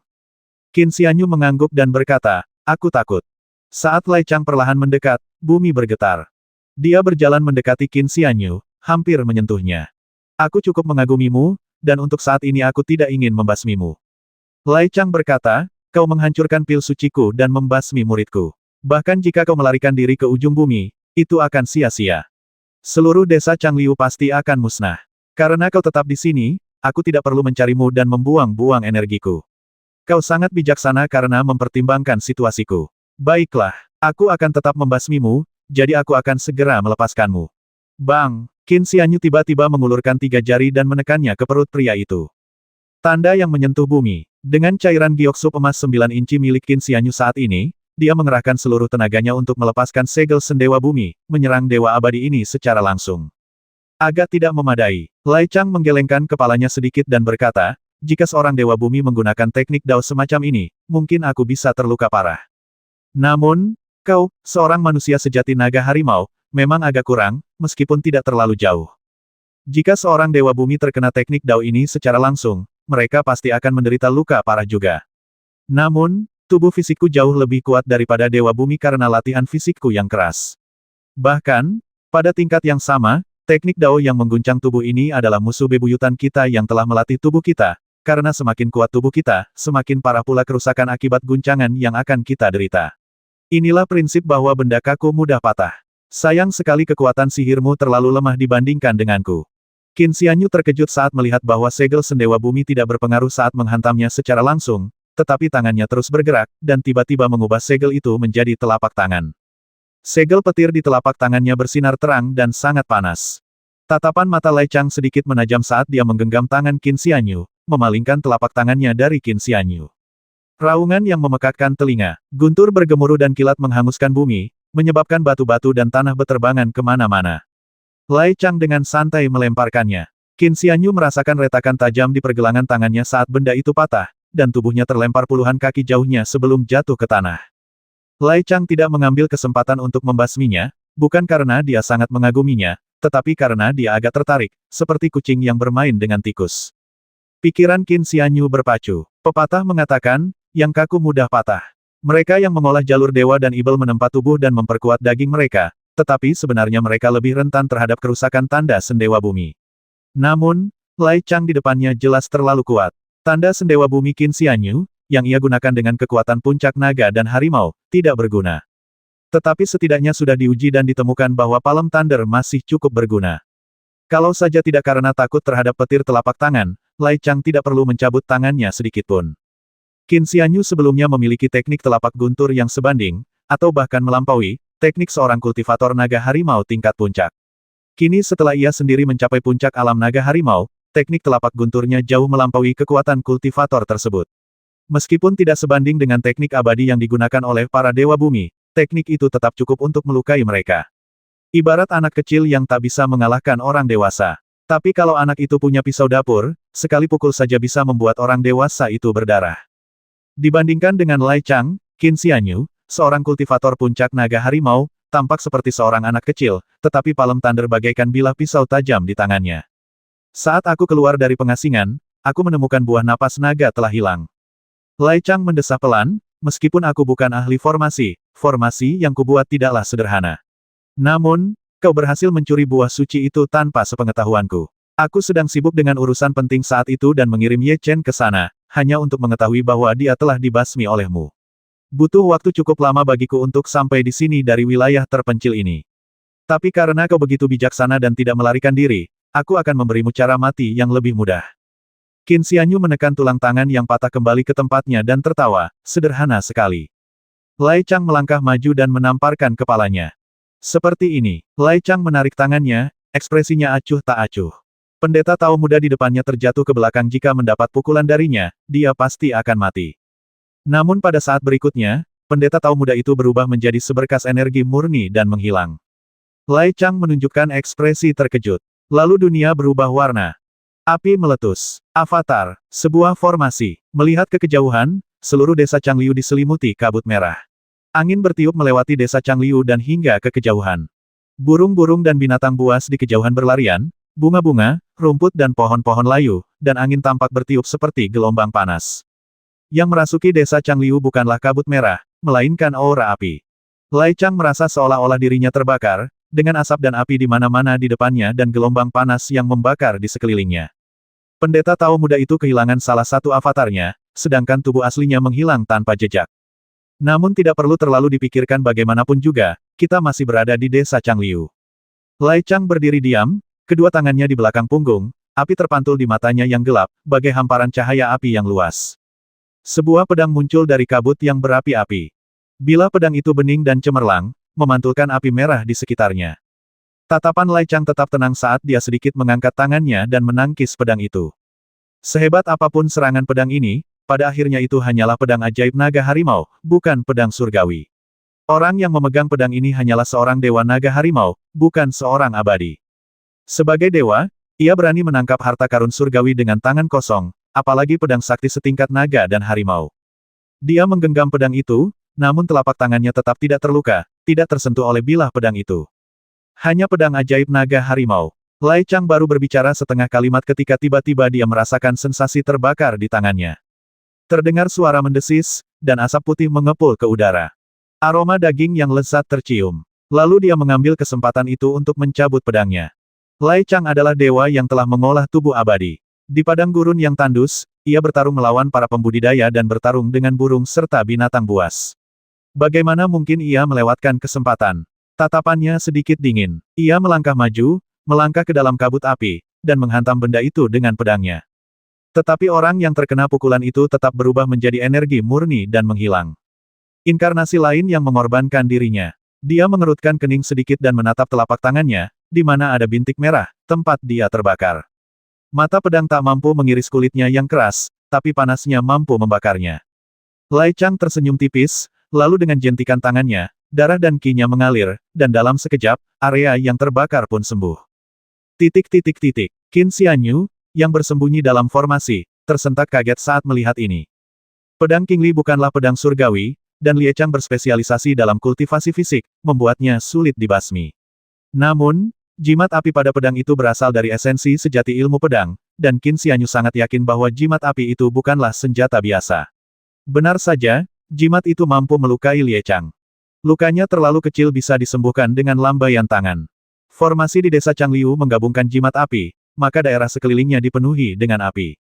Lebih lanjut, di kaki gunung 7 mil di sebelah barat ibu kota, Qin Xianyu telah disergap oleh sebuah formasi, dan ia telah melukai penyerangnya setelah itu. Namun, setelah mengamati pola formasi tersebut, ia berhasil mempelajari beberapa hal, meskipun tidak sepenuhnya, tetapi ia tetap mendapatkan beberapa manfaat. Oleh karena itu, formasi ini memiliki kemampuan untuk menciptakan ilusi dan klon, menghasilkan banyak bentuk meskipun ini hanyalah tipuan dan kurang memiliki kekuatan ofensif. Namun, Qin Xianyu memiliki teknik transformasi Qi menjadi 3 murni, yang, jika dikombinasikan dengan formasi ini, sungguh cerdik. Lebih jauh lagi, berbagai formasi ada di mana-mana di Gunung Yinghuang. Formasi ilusi jarang ditemukan di Gunung Yinghuang. Qin Xianyu hanya pernah menemuinya beberapa kali, dan setiap formasi berbeda. Ia tidak dapat mempelajari pola formasinya, tetapi formasi pembasmi dan formasi perangkap ada di mana-mana di Gunung Yinghuang, jadi ia bisa sedikit memahaminya. Pola susunan pembasmi agak bertentangan dengan jimat api dan susunan ilusi, dan daya basminya tidak cukup untuk melukai dewa. Oleh karena itu, Qin Xianyu meninggalkannya, mempertahankan kekuatan jimat api dan susunan ilusi. Namun, susunan perangkap Gunung Yinghuang sangat misterius, beragam, dan bervariasi, tetapi semuanya dapat menjebak orang di dalamnya. Kala itu, di kaki Gunung 7 Mil di sebelah barat ibu kota, Qin Xianyu terjebak dalam tipu daya, tak mampu membedakan wujud aslinya dengan kloningannya. Namun, formasi ini punya kegunaan lain menjebak Qin Xianyu di dalamnya. Baik formasi perangkap di Gunung Yinghuang maupun formasi ilusi ini memiliki efek menjebak manusia. Melalui penelitiannya, Qin Xianyu berhasil menggabungkan keduanya untuk meningkatkan efektivitasnya. Meskipun tidak mungkin menjebak dewa dengan cara ini, setidaknya formasi ini dapat memperlambat pergerakan mereka. Sebuah pedang muncul dari kabut yang berapi-api. Lai Chang mengulurkan tangan dan menepuknya, dan kabut api pun menghilang. Pedang dan pendeta Tao yang memegang pedang itu pun berubah menjadi angin dan lenyap. Ini adalah avatar yang berasal dari formasi ia memiliki bentuk tetapi sebenarnya hanya hantu. Saat berikutnya, tangan lain muncul di belakangnya, dengan 2 jari ditekuk ke dalam dan 3 jari lurus, menekan bagian belakang kepala Lai Chang. Dia tetap tidak bergerak, tubuhnya bergoyang sedikit, menyebabkan riak-riak menyebar di sekelilingnya. Hantu yang memegang mudra menyentuh bumi kemudian dipadamkan. Tiba-tiba, sebuah tangan muncul dari tanah, berada di antara kedua kaki Lai Chang, telapak tangannya diarahkan ke ruang di antara kedua pahanya, dan memancarkan semburan cahaya. Sihir guntur. Lai Chang lebih cepat dari kecepatan dilepaskannya petir palem dengan satu putaran kakinya, ia menghancurkan telapak tangan itu hingga berkeping-keping. Ini adalah avatar, bukan hantu dari formasi tersebut, tetapi pada akhirnya ini bukanlah tubuh yang sebenarnya. Bersembunyi dan meringkuk, tiada akhir, membosankan. Lai Chang merasa sedikit kesal dan menutup matanya sedikit. Kemudian, auranya menjadi semegah gunung yang tinggi, menekan langit dan bumi. Sebuah sosok muncul di belakangnya. Sosok ini tingginya sekitar 3 zang, dengan otot-otot menonjol di sekujur tubuhnya. Ia memiliki 6 lengan, dan tangannya bagaikan cakar yang tajam. Tubuhnya kuat, dengan tali hitam melilit pinggangnya, wajahnya sehitam arang, dan matanya berkilauan dengan cahaya biru. Inilah wujud asli Lai Chang yang abadi. Tubuh dewa atau ibel kuno. Setelah mencapai puncak kultivasi, tubuh sejati abadi ini berubah menjadi wujud aslinya, memiliki kemampuan luar biasa, tak berbeda dengan dewa dan ibel kuno. Tergantung pada kemampuan masing-masing, ada yang dapat memindahkan gunung dan mengisi lautan, ada yang dapat membalikkan sungai, ada yang dapat menghanguskan bumi, dan ada yang dapat mengendalikan guntur dan membekukan es. Semuanya memiliki kekuatan supernatural yang luar biasa dan fisik yang luar biasa kuat. Meskipun tubuh dewa dan ibel Lai Chang belum terbentuk sepenuhnya, ia tetap merupakan tubuh sejati yang abadi. Lai Chang mundur selangkah, dan tubuh dewa dan ibel menyatu dengannya, menjadi satu dengannya. Mata makhluk abadi ini sehitam tinta, namun berkilauan dengan cahaya biru. Dengan satu langkah, bumi bergetar. Kekuatan yang menggemparkan dan mengguncang bumi menyebar hingga ratusan mil. Gunung-gunung yang jauh berguncang, dan batu-batu berjadewa dari atasnya. Di seluruh desa Changliu, tanah terbalik, batu dan tanah beterbangan kemana-mana, rumah-rumah runtuh, dan semuanya hancur. Hanya dengan sekali hentakan, tanpa perlu menggunakan kekuatan supernatural apapun, jurus itu jauh melampaui segel sendewa bumi milik Qin Xianyu di puncak wujud naga harimaunya. Kekuatannya yang luar biasa mengubah seluruh desa Changliu menjadi rerun dewa yang luas, dan formasi yang didirikan Qin Xianyu di sana hancur seketika. Semua klon hantu dan formasi api hancur. Formasi yang dibangun dengan cermat oleh Qin Xianyu begitu mudah dihancurkan, tak menyisakan apapun. Awalnya, formasi Qin Xianyu telah menggabungkan pola formasi Gunung Yinghuang. Sekalipun seseorang menghancurkan tanah, merusak pola formasi, atau menghancurkan objek formasi, formasi tersebut akan tetap ada, selaras dengan lintasan misterius langit dan bumi, dan formasi tersebut tidak dapat dipatahkan. Namun Lai Chang, dengan wujud aslinya yang abadi, membalikkan seluruh daratan dalam radius puluhan mil, menyebabkan bumi runtuh dan terlempar ke udara sebelum hancur dan jatuh kembali. Pembentukannya bergantung pada bumi, tetapi metode ini menghancurkan bumi, menghancurkan fondasi pembentukannya, dan mengganggu lintasan misterius langit dan bumi. Betapapun menakjubkan atau misteriusnya pembentukan itu, ia tidak akan bertahan. Formasi itu hancur, dan sosok Qin Xianyu jatuh dari kehampaan. Lai Chang membuka mulutnya sedikit, memperlihatkan wajah garang sehitam arang, penuh taring putih. Ia mengangkat keenam lengannya lalu meraung. Dewa dan Ibel mengaum, lalu gelombang yang tak terhitung jumlahnya datang menerjang. Itu bukan gelombang, melainkan udara yang tidak dapat dihindari. Raungannya luar biasa dahsyat, tekanan yang luar biasa menekan udara, mencegahnya keluar, sehingga menciptakan gelombang dahsyat yang menyapu area tersebut. Arus udara bergulung masuk. Dalam sekejap, Qin Xianyus akan kembali ke hari ketika dia berada di Gunung Liangji, saat dia diserang oleh teknik abadi Fanggu. Namun keadaan sekarang berbeda dari sebelumnya. Sup emas 9 inci dan cairan giok sudah merupakan puncak naga dan harimau, jauh melampaui masa lalu, dan secara alami dapat bertahan untuk sementara waktu. Gelombang kejut menelannya, melemparkannya ke udara dan merobek tubuhnya. Ia tak kuasa menahan diri untuk menutup mata agar tidak terluka oleh gelombang kejut itu, tetapi meskipun seluruh tubuhnya terbungkus, ia tetap terluka. Namun, dia tidak menunjukkan rasa takut, dan tatapannya tetap tenang. Baik pembentukan maupun pengolahan ramuan emas 9 inci tidak cukup untuk membuatnya percaya diri. Sumber keyakinannya yang sejati terletak pada ramuan emas Dao Agung. Begitu seseorang membentuk inti emas, ia akan menjadi bumi abadi, tak lain dan tak bukan adalah seorang dewa. Namun, upayanya untuk secara paksa meningkatkan dirinya ke level eliksir emas 9 inci sudah tidak stabil, dan fondasinya tidak memadai. Saat ini, tanpa fondasi yang cukup, ia berani bermimpi untuk memadatkan eliksir, yang sungguh hanya angan-angan. Bahkan di antara miliaran orang, hampir tidak ada secercah harapan. Tetapi dia tidak punya waktu untuk mengkhawatirkan hal itu sekarang. Jika mereka tidak mencoba memadatkan inti emas, mereka pasti akan dibasmi oleh Lai Chang. Jika mereka gagal memadatkan inti emas, mereka akan menderita serangan balik dan mati. Karena kematian tidak dapat dihindari, pilihan kedua tampaknya lebih baik. Alam murni memberinya kedamaian batin, dan pedang Dao memberinya ketenangan dalam tubuhnya. 9 inci kaldu emas dan cairan giok dipadatkan dan dikentalkan ke dalam perut. 9 inci kaldu emas yang seharusnya dapat memenuhi dantian kini telah menyusut menjadi titik kecil. Dantiannya kosong. Namun, cahaya keemasan ini masih mengalir dan belum membeku. Surga adalah kuali, bumi adalah tungku, hati adalah api, dan pikiran adalah air. Dengan sup emas dan cairan giok sebagai obat, serta naga biru dan harimau putih sebagai pemandu, terbentuklah ramuan mistik naga dan harimau ini. Qin Xianyu merentangkan tangannya dan tiba-tiba berbicara. Gelombang kejut itu berhenti tiba-tiba dan menghilang dalam sekejap. Dia melayang di udara, lalu dunia berubah warna. Awan gelap bergulung di langit, dan guntur bergemuruh. Berita itu telah menyebar hingga ribuan mil jauhnya. Titik. Apa yang telah terjadi? Seseorang telah memadatkan inti emas Dao besar. Kemudian, jika panasnya tidak mencukupi, ramuan tidak dapat diproduksi. Titik. Jika eliksir emas tidak dapat dimurnikan, paling banter, kultivasi seseorang akan menurun selama bertahun-tahun, eliksir emas akan rusak, dan fondasinya akan runtuh. Paling buruk, tubuh fisik seseorang, yang berfungsi sebagai tungku alkimia, akan meledak tanpa meninggalkan jejak. Menurut teks-teks kuno, kasus paling ringan bagi mereka yang gagal memadatkan eliksir adalah kembali ke wujud asli mereka, masih di puncak alam naga harimau, tetapi dengan fondasi yang tidak stabil, yang membutuhkan pemulihan bertahun-tahun. Namun, jika melihat ke seluruh 9 provinsi, dalam 1000 tahun terakhir, hanya ada kurang dari 20 kasus seperti itu di antara para kultivator yang tak terhitung jumlahnya. Jika panasnya tidak mencukupi, mengapa memaksa ramuan itu mengembun? Meskipun kemampuannya belum memadai, orang yang mampu memadatkan inti secara paksa harus berada di puncak alam naga harimau. Entah masa hidup orang ini telah berakhir dan ia sedang berjuang untuk hidup, atau ia terpaksa memadatkan inti karena putus asa. Orang ini bahkan tampaknya tak mampu mempertahankan eliksir emas 9 inci. Dia mungkin baru saja mencapai puncak alam naga harimau.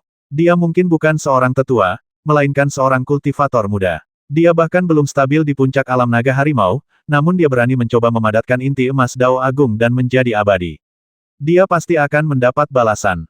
Tapi orang yang bisa mendorongnya ke dalam situasi putus asa seperti itu pasti bukan orang biasa. Pasti ada makhluk abadi atau makhluk serupa yang melawannya.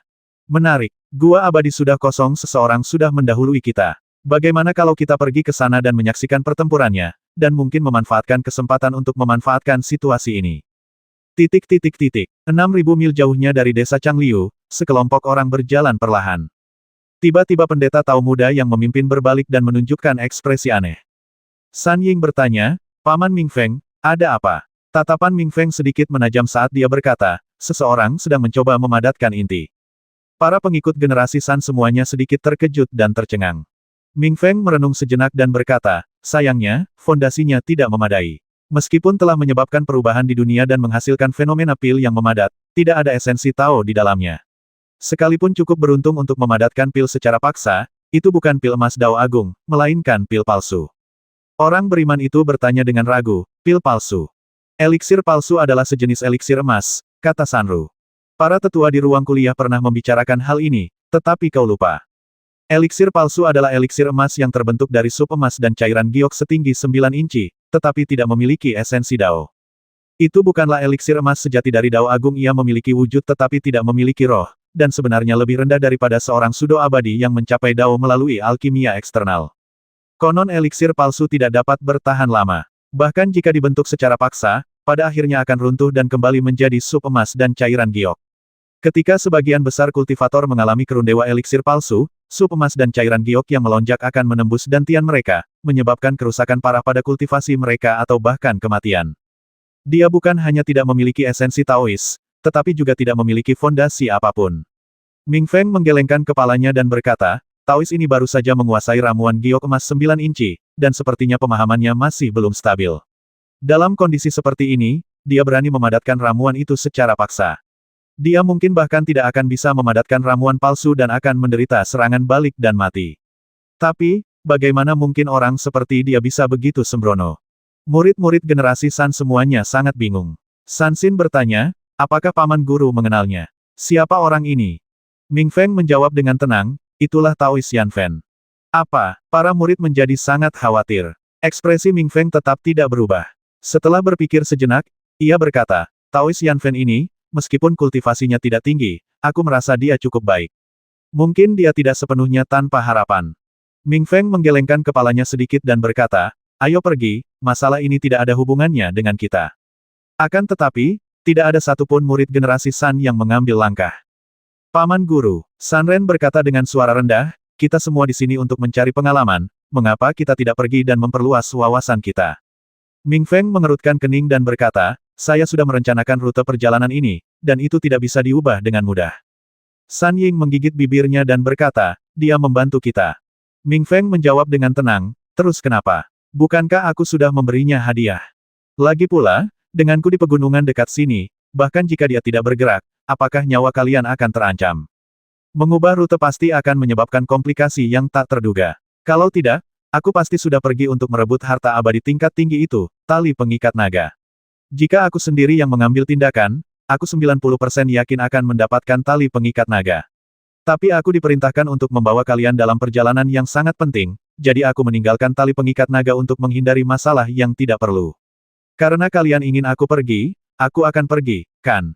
Pengalaman apa yang mungkin dapat dibandingkan dengan duel ajaib seperti itu, jika kita bepergian dan menjelajah? Sanru berbisik, Paman Guru, kami datang untuk menjelajah dan memperluas wawasan. Apa yang kami saksikan di sini mungkin adalah pertempuran antar makhluk abadi. Bukankah itu pemandangan yang indah? San Ying melangkah maju, menjabat tangannya, dan berkata sambil terkikik, Paman Guru, Anda memang yang terbaik. Semua orang bilang Anda orang yang paling lembut dan paling damai, tidak seperti Paman Guru Ming Tu yang selalu berwajah tegas. Setuju, ya. Mustahil. Qin Xianyu membuka matanya dan melihat tubuh abadi dewa dan ibel 10 kaki jauhnya, tatapannya acuh tak acuh. Tubuhnya benar-benar kosong, tanpa kekuatan magis atau energi sejati. Dantiannya kosong, hanya tersisa sedikit cahaya kemasan. Cahaya kemasan itu mengembun menjadi butiran-butiran seukuran beras, menyatu di satu tempat, tak terhancurkan, dan memadat menjadi benda nyata. Ramuan emas itu padat dan abadi. Dia akhirnya berhasil mengembunkan ramuan itu.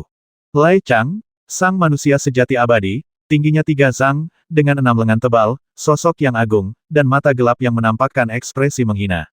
Pil palsu bahkan lebih rendah mutunya daripada ramuan luar yang terbuat dari cinabar, timbal, dan merkuri.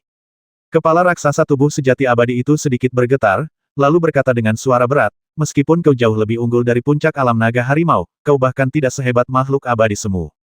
Paling banter, kau hanyalah seekor semut yang telah tumbuh menjadi kucing atau guk-guk. Lebih jauh lagi, bahkan jika aku tidak membasmimu, setelah beberapa saat, kau akan kehilangan kendali atas inti palsu di tubuhmu, lalu inti palsu itu akan runtuh, dan dantianmu akan hancur sendiri. Paling banter, kau akan terluka paling buruk, kau akan mati mendadak. Betapapun hebatnya kemampuanmu, kamu sudah memasuki jalan buntu. Aku datang untuk mengantarmu pergi. Lai Chang menjentikkan salah satu lengannya dengan satu jari. Meski itu hanya gerakan sekilas, namun kekuatan dahsyat di dalamnya sungguh mencengangkan, menyebabkan udara terkompresi dan seketika menciptakan gelombang udara yang meledak dalam bentuk bilah pisau. Pedang energi itu hendak menyerang wajah Qin Xianyu. Pedang transparan itu bukanlah sebuah teknik sihir, melainkan hanya pedang udara yang dibentuk oleh Lai Chang dengan menjentikkan pergelangan tangannya dan memampatkan udara. Akan tetapi, meskipun bila energi ini bukanlah sihir Tao atau kekuatan supranatural, namun bila energi ini lebih kuat daripada seni Tao manusia sejati naga harimau dan tidak boleh diremehkan. Qin Xianyu mengulurkan tangannya, melepaskan kekuatan sihirnya, dan dengan jentikan biasa, dia menghilangkan bilah energi. Sebelum dia memadatkan intinya, dia tentu tidak akan memiliki kemampuan ini, tetapi setelah memadatkan intinya, melenyapkan bilah energi ini menjadi mudah. Tetapi ini pun tidak cukup jika dihadapkan pada wujud sejati yang abadi ini. Qin Xianyu menarik napas dalam-dalam dan berkata, "Tolong beri aku pencerahan." Ia menghentakkan kakinya, dan bumi yang baru saja berguncang dan hancur kembali mengaduk-aduk debu dan lumpur. Dia benar-benar melakukan tanda menyentuh bumi dengan menggunakan kakinya. Lai Chang kehilangan pijakannya dan tersandung. Ketika ia mendongak lagi, Qin Xianyu sudah menghilang. Sebuah pedang muncul dari kehampaan, bilahnya berkilau. Setelah belajar dari serangan pedang itu, Lai Chang tak lagi terkecoh. Ia mengepalkan tinjunya dan meninju pendekar pedang itu. Dengan suara ledakan keras, tubuhnya sangat besar, dan lengannya lebih panjang dari pedang. Ia benar-benar hebat dalam menyerang. Qin Xianyu memegang segel itu di tangan kirinya dan menekannya ke tinjunya. Saat berikutnya, sebuah kekuatan dahsyat datang, lengan kirinya retak, tulang-tulangnya patah, urat-uratnya rusak, dan tubuhnya terlempar keluar. Wajah Lai Chang yang sudah sehitam arang menjadi semakin menyeramkan, karena tulang-tulang di kelima jarinya di lengannya telah hancur, dan daging tangannya telah hancur tak dapat dikenali. Meskipun ia makhluk abadi, ia hanya bisa melindungi tubuhnya dari kekuatan gelombang kejut, menekan luka di tangannya. Akan tetapi, bagi seorang dewa yang memiliki tubuh sejati abadi, dilukai oleh seorang kultivator yang telah meracik ramuan palsu adalah suatu aib besar. Tiba-tiba dia meraung dan langit bergetar. Dengan keenam lengan terangkat, telapak tangan membentuk gerakan meraih, mereka menarik ke bawah. Qin Xianyu merasa seakan-akan dia telah merobohkan separuh langit. Atmosfer, yang tak mampu lepas, terus terkoyak, bagai kain transparan yang terkoyak. Seluruh langit tertutupi, sehingga seolah-olah langit itu sendiri telah dirobek oleh keenam lengan para dewa. Luo Changtian, lalu separuh langit ini, bagaikan palu raksasa yang transparan, menghantam Qin Xianyu dengan kekuatan ilahi yang luar biasa. Ini adalah teknik yang biasa digunakan Lai Chang untuk menghadapi dewa dan makhluk abadi setingkatnya. Teknik ini merupakan kekuatan supernatural, tetapi ia begitu murka sehingga ia tidak ragu untuk menggunakan kekuatan supernatural ini. Qin Xianyu tidak tahu kekuatan supernatural macam apa ini, tetapi dia tahu bahwa meskipun dia telah memadatkan inti emasnya, dia hampir tidak dapat menahannya. Ia membuka mulut dan mengembuskan napas, dan 3 energi murni pun terwujud. Masing-masing dari ketiga avatar itu memegang pedang dan melesat menuju separuh langit yang tenggelam. Dia sendiri menggunakan langkah sayap jangkrik untuk menyerbu ke depan. Terdengar suara gemuruh yang memekakkan telinga. Ketiga avatar itu memiliki beberapa kemampuannya, sebanding dengan manusia sungguhan yang terbentuk dari perpaduan naga dan harimau, tetapi mereka tak berbeda dari hantu biasa. Dalam sekejap, mereka lenyap menjadi energi murni, sementara separuh langit yang runtuh tak menunjukkan tanda-tanda melambat dan terus runtuh. Qin Xianyu nyaris lolos ke tepi jurang. Kemudian, suara gemuruh terus-menerus memenuhi udara, memekakkan telinga, dan ia sendiri berguling jauh di tanah, pandangannya kabur dan pikirannya kosong melompong. Sakit kepala, tinnitus, dan pandangan kosong. Dengan suara yang tiba-tiba, sesosok tubuh besar datang menyerbu ke arah mereka dari ruang kosong. Sosok itu tingginya 3 zang dan memiliki 6 lengan. Seluruh tubuhnya berwarna hitam kebiruan, seperti dewa atau ibel. Qin Xianyu tidak punya waktu untuk berpikir, dan segera menghunus pedang King Li. Lai Chang mengulurkan lengannya dan menggenggam bilah pedang King Li. Dengan tingkat kultivasi Qin Xianyu dalam memadatkan inti palsu, dia tidak lagi lemah seperti sebelumnya, dan kekuatan jimat api pada pedang King Li meningkat secara eksponensial. Dalam sekejap, tangan Lai Chang yang tebal dan hitam kebiruan berubah menjadi merah menyala karena panas, dan bilah pedangnya menembus daging. Namun, ekspresi sang dewa abadi tetap tidak berubah, tatapannya dalam dan dingin. Suara yang renyah dan retak. Pedang King Li penuh dengan retakan. Saat berikutnya, pedang itu hancur berkeping-keping. Sebelum Qin Xianyu sempat merasa takut, ia tiba-tiba merasakan nyeri tajam di dada dan perutnya.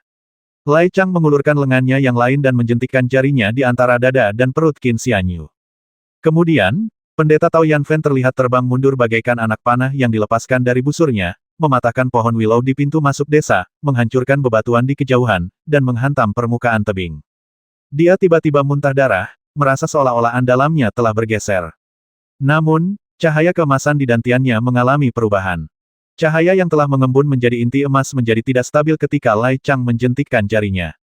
Suara dengungan terdengar, dan cahaya keemasan itu terus membesar. Ini bukan pertumbuhan, tetapi penyebaran. Ups! Dia tersentak, lalu merasakan cahaya keemasan di dantiannya tiba-tiba menghilang, berubah menjadi lautan keemasan. Dantian yang sebelumnya kosong langsung terisi cairan emas. Ramuan emas itu hanya sedikit jumlahnya, tetapi ketika ia hancur menjadi sup emas dan cairan giok, ia seluas lautan. Karena tidak mampu menahan benturan, dantiannya segera mengembang. Tiba-tiba, segalanya menjadi gelap. Mereka yang mencoba memadatkan eliksir emas, jika mereka tidak mencapai Dao Agung, tidak akan mendapatkan eliksir emas. Paling banter, itu akan menjadi eliksir palsu yang terbuat dari sup emas kental dan cairan giok, tanpa mengandung esensi Daois, dan karenanya tidak akan bertahan lama. Sekalipun ramuan palsu dipaksakan, pada akhirnya ia akan hilang. Menurut catatan kuno, pil palsu tidak memiliki daya tarik Tao pil tersebut dipadatkan secara paksa dan tidak dapat bertahan lama. Begitu pil tersebut lepas kendali dan menyebar, pil tersebut akan langsung memenuhi seluruh dantian, yang pasti akan menyebabkan dantian tersebut meledak. Paling banter, hal itu akan sangat merusak kultivasi seseorang atau membuatnya lumpuh paling buruk, itu akan menyebabkan kematian. Lai Chang mengetahui hal ini dengan baik, jadi dia menjentikkan jarinya, mengguncang ramuan palsu di dantian Lai Chang dan menyebarkannya. Akan tetapi, dia tidak merasakan luapan kekuatan gaib Sang Tao muda, dia juga tidak merasakan luapan sup emas dan cairan gioknya, dia juga tidak merasakan pembengkakan dan pecahnya dantiannya. Lai Chang menunjukkan ekspresi terkejut. Qin Xianyu membuka matanya lagi, matanya menunjukkan sedikit pemahaman. Baru saja, ramuan palsu itu runtuh dan berubah menjadi sup emas dan cairan giok, yang mengisi dantian. Alih-alih meledakkan dantian, ia justru mengembangkan dan membuatnya lebih besar, hingga dantian itu mampu menampung sup emas dan cairan giok 13 inci. 9 inci ki sejati, karenanya 9 inci sup emas dan cairan giok.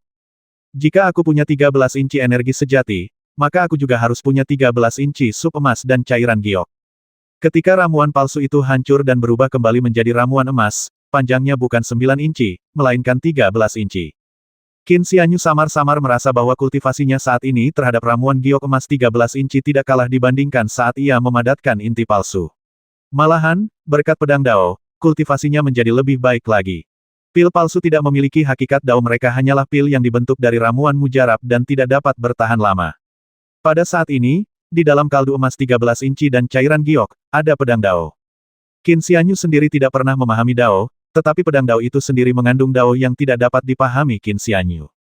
Meskipun ramuan emas 13 inci itu bukanlah pil emas kental, ia memiliki esensi Dao. Pedang Dao tenggelam ke dalam panci berisi kaldu emas dan cairan giok sepanjang 13 inci. Dia adalah seorang abadi yang telah mencapai Dao Agung. Meski bukan makhluk abadi duniawi, ia jauh melampaui mereka yang berada di puncak alam naga harimau dan mereka yang berada di level kultivator inti semu. Jika aku tidak mati hari ini, aku akan menjadi setengah abadi. Namun, Qin Xianyu tidak yakin bahwa dia akan selamat hari ini. Lai Chang adalah makhluk abadi, tidak kalah dari makhluk abadi bumi, dan masih jauh lebih unggul dari Qin Xianyu.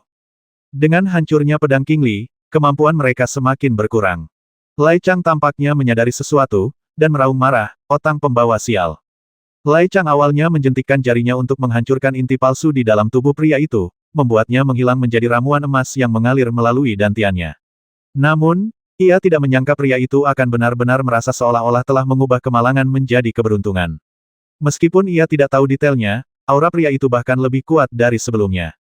Dia jelas telah menyebarkan ramuan palsu itu, namun bukan saja dia tidak dalam bahaya mematikan, dia bahkan lebih kuat dari sebelumnya. Pil palsu itu awalnya terancam runtuh kapan saja, bagaikan pedang yang menggantung di atas kepala, mengancam nyawa seseorang kapan saja. Namun, kini setelah pil itu tersebar, bahaya tersembunyi itu pun sirna. Berniat membasminya, mereka malah membantunya. Wajah Lai Chang menjadi gelap, dan kemarahan membuncah di hatinya. Taois Yanfen ini tak lebih dari seekor semut di matanya, mudah dibasmi. Namun, setelah beberapa kali gagal membasminya, ia justru membuatnya semakin kuat, bahkan melukai tubuh abadinya sendiri. Sekali ia bilang itu kecerobohan, 2 kali ia bilang itu kebetulan, tetapi setelah berkali-kali, ia merasa seperti dipermainkan. Brengsek, wajah Lai Chang muram. Ia membungkuk dan mencengkeram tanah dengan keenam lengannya. Dia menghancurkan batu-batu dan tanah di tanah menjadi potongan-potongan kecil. Namun saat ia menariknya ke atas, daratan dalam radius puluhan mil tampak memadat menjadi satu, seolah-olah ia menariknya ke atas seperti lempeng tunggal. Dia mencabut puluhan mil tanah. Desa Changliu di daratan hancur total, bahkan tempat buah napas naga berada pun hancur. Rumah-rumah dan bangunan kayu roboh, dan binatang buas serta serangga di atasnya ketakutan dan tak punya tempat untuk melarikan diri. Lalu dia menepisnya dengan kasar. Suara gemuruh yang memekakkan telinga bergema di surga. Bumi retak dan gunung-gunung yang jauh runtuh. Daratan ini, yang membeku menjadi satu, menyaksikan semua makhluk hidup musnah dan segala isinya hancur. Lebih jauh lagi, semua makhluk hidup dalam radius 300 mil terdampak gempa, dengan burung dan hewan yang tak terhitung jumlahnya mati. Debu memenuhi udara, dan kabut tebal menutupi langit. Dari mana orang gila ini datang? Orang ini telah mengolah tubuh abadi. Metodenya juga merupakan metode dari dunia barbar, dan dia mungkin dewa dari negeri barbar. Orang seperti ini tidak berbeda dengan dewa dan ibel kuno. Dia hanya tahu cara melanggar hukum dengan kekerasan dan selalu berfokus pada penghancuran. Di mana pendeta Tao muda itu? Ada yang aneh. Dia pasti pernah membentuk inti palsu sebelumnya, tetapi setelah inti palsu itu hancur, dia bertahan dan bahkan menjadi lebih kuat daripada saat dia memiliki inti palsu. Kasus khusus seperti itu jarang terjadi sepanjang sejarah. Dilihat dari auranya, masih belum ada jejak energi inti, jadi tubuhnya pasti dipenuhi sup emas dan cairan giok. Namun, meskipun tingkat kultivasinya tidak terpengaruh setelah inti palsu itu hancur, dia hanya berada di puncak alam naga harimau. Bagaimana mungkin dia memiliki aura seperti itu? Ini lebih baik daripada ramuan palsu, tapi lebih rendah dari level Earth Immortal, kira-kira setingkat Sudo abadi. Sebanding dengan makhluk abadi semu. Sungguh junior yang luar biasa, tapi sayangnya, menghadapi tubuh sejati yang abadi, peluangnya untuk bertahan hidup masih tipis. Saya sebenarnya berharap pendeta Tao ini masih memiliki beberapa keterampilan. Mengapa? Jika dia lebih terampil, dia bisa melukai dewa itu lebih parah. Haha, kalau burung snipe dan kerang berkelahi, nelayan yang diuntungkan. Saya sedang menyempurnakan ramuan, tapi kebetulan saya kekurangan satu bahan. Tubuh dewa atau ibel bisa menggantikan bahan ini. Ketika daratan luas yang membentang puluhan mil itu terbalik lalu runtuh, semuanya berubah menjadi abu. Lai Chang tak berhenti. Ia melangkah dan tubuhnya yang setinggi 3 zang melesat maju, mengayunkan keenam lengannya sekaligus. Tiba-tiba, 3 sosok muncul di tengah debu. Ketiga tokoh ini semuanya berpakaian seperti pendeta Tao dan tampak persis sama. Qin Xianyu sudah mencapai level eliksir giok emas 13 inci, dan aura ketiga avatar ini sama dengan miliknya. Kemampuan mereka sebenarnya setara dengan 1/10 kekuatan magisnya, yang, dengan perhitungan ini, berarti mereka telah melampaui kultivator alam penggabungan naga harimau asli, membuat mereka sangat luar biasa. Namun di mata Lai Chang, mereka tetap seperti semut. Ia menerjang maju dan mengayunkan keenam lengannya sekaligus. Ketiga avatar berusaha sekuat tenaga untuk melawan, tetapi lengan Lai Chang menyerang dari atas. Hanya dengan sedikit kontak, ketiga avatar itu langsung berubah menjadi abu dan gas. Kemudian dia menerobos kabut tebal, namun Tao Xian Fan tidak terlihat dimanapun. Menyembunyikan kepala dan memperlihatkan ekor. Lai Chang mendengus dingin, yang bergema di seluruh area sekitarnya bagai guntur. Setetes kecil air dingin jatuh di kepalanya, diikuti oleh hujan es yang halus. Sambil mendongak, Lie Chang melihat langit gelap dan tertutup awan gelap. Angin meniup debu yang memenuhi langit, dan gerimis ringan jatuh dari langit. Debu yang bercampur dengan tetesan air hujan jatuh kembali ke tanah bersama gerimis. Hujannya berlumpur, dan anginnya kotor. Namun mereka yang mampu melewati badai tetap tak ternoda oleh debu dunia. Qin Xianyu melayang tinggi di langit, angin menderu, pakaiannya berkibar, dan rambutnya berkibar liar. Ia menarik napas dalam-dalam dan meletakkan telapak tangan kirinya di atas patung Dewa Ibel di tanah, dengan tanda petir di telapak tangannya. Seni Tao di tangan Qin Xianyu tidak bisa disebut seni abadi. Satu-satunya yang bisa melukai para dewa adalah petir yang bisa dikendalikan oleh para abadi. Guntur adalah kekuatan surga, tetapi Qin Xianyu tidak memiliki aura Tao, jadi itu hanyalah sihir guntur, bukan guntur surgawi. Sekarang, dia berada tinggi di langit, di tengah angin dan hujan. Di tengah angin dan hujan, tinggi di langit. Guntur jenis ini adalah guntur surgawi yang sesungguhnya. Adapun ritme Taois, Qin Xianyu memejamkan matanya sedikit, dan kekuatan pembersihan muncul dari dantiannya.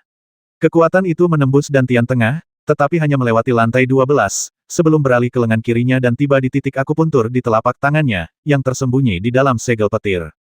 Bila segel guntur mengandung prinsip-prinsip Tao, ia menjadi guntur surgawi. Qin Xianyu menarik napas dalam-dalam, dan dari dantiannya, aliran cairan emas sepanjang 13 inci mengalir keluar, mengalir di sepanjang lengan kirinya hingga ke titik akupuntur di telapak tangannya, tempat aliran itu melepaskan guntur. Saya merasakan nyeri yang hebat, tajam, dan membakar di telapak tangan kiri saya. Seberkas cahaya, biru tua yang berubah menjadi putih bersih, melesat keluar dari telapak tangannya. Itu adalah sambaran petir, disertai angin dan hujan. Itu jatuh dari langit. Guntur itu mengandung saripati Tao, dan mengandung ramuan emas setinggi 13 inci milik Qin Xianyu. Tinggi di surga, di tengah angin dan hujan, inilah kekuatan surga. Petir menyambar. Pupil mata Lai Chang mengecil, tetapi kilat masih menyambar di matanya.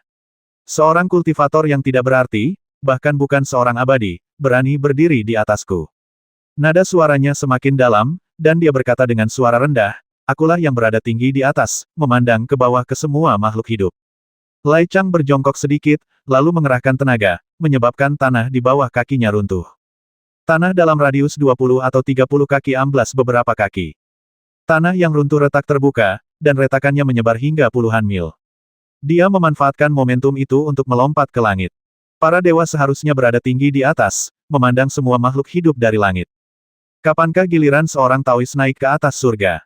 Lie Chang terbang ke angkasa, menantang guntur. Seperti dewa atau setan, bangkit dari bumi, menghadapi guntur, bergegas menuju istana surgawi. Langit dipenuhi angin dan hujan, dan awan gelap. Kilatan petir menyambar dari awan. Seorang dewa atau setan melompat dari bumi.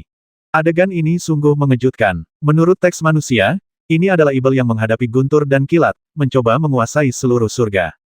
Petir itu memang menyambar para dewa dan setan. Cahaya yang tak tertandingi menyilaukan mata meledak. Bahkan para dewa di sekitarnya pun kesulitan untuk menatapnya secara langsung. Teknik petir ini, tidak kalah kuatnya dengan petir surgawi yang dilepaskan oleh Dewa Bumi, kan? Ini adalah sambaran petir surgawi. Bahkan jika aku secara pribadi melepaskan sihir petirku, hasilnya tidak akan lebih dari ini. Sungguh jenius. Sungguh disayangkan. Angin dan awan mereda, dan kabut pun menghilang. Guntur telah berhenti. Daerah sekitarnya benar-benar sunyi. Petir surgawi memang kuat, tapi Dewa Ibel ini pada akhirnya setara dengan makhluk abadi di bumi. Ketika debu mulai mereda, para dewa dapat melihat dengan jelas pemandangan yang terbentang di hadapan mereka. Para dewa masih hidup, dan para dewa masih ada di sini. Pendeta Tao muda di langit, saat angin dan hujan mereda, jatuh dari langit. Bersambung. Debu mulai mereda dan semuanya tenang. Di tengah rerun dewa, Qin Xianyu bersandar pada gundukan tanah yang menonjol, wajahnya pucat, napasnya tersengal-sengal, jubah Tao-nya robek di banyak tempat, dan ia menanggung banyak luka. Gagang pedang Qingli telah lama dibuang, dan semua kekuatan magisnya kini telah habis sepenuhnya.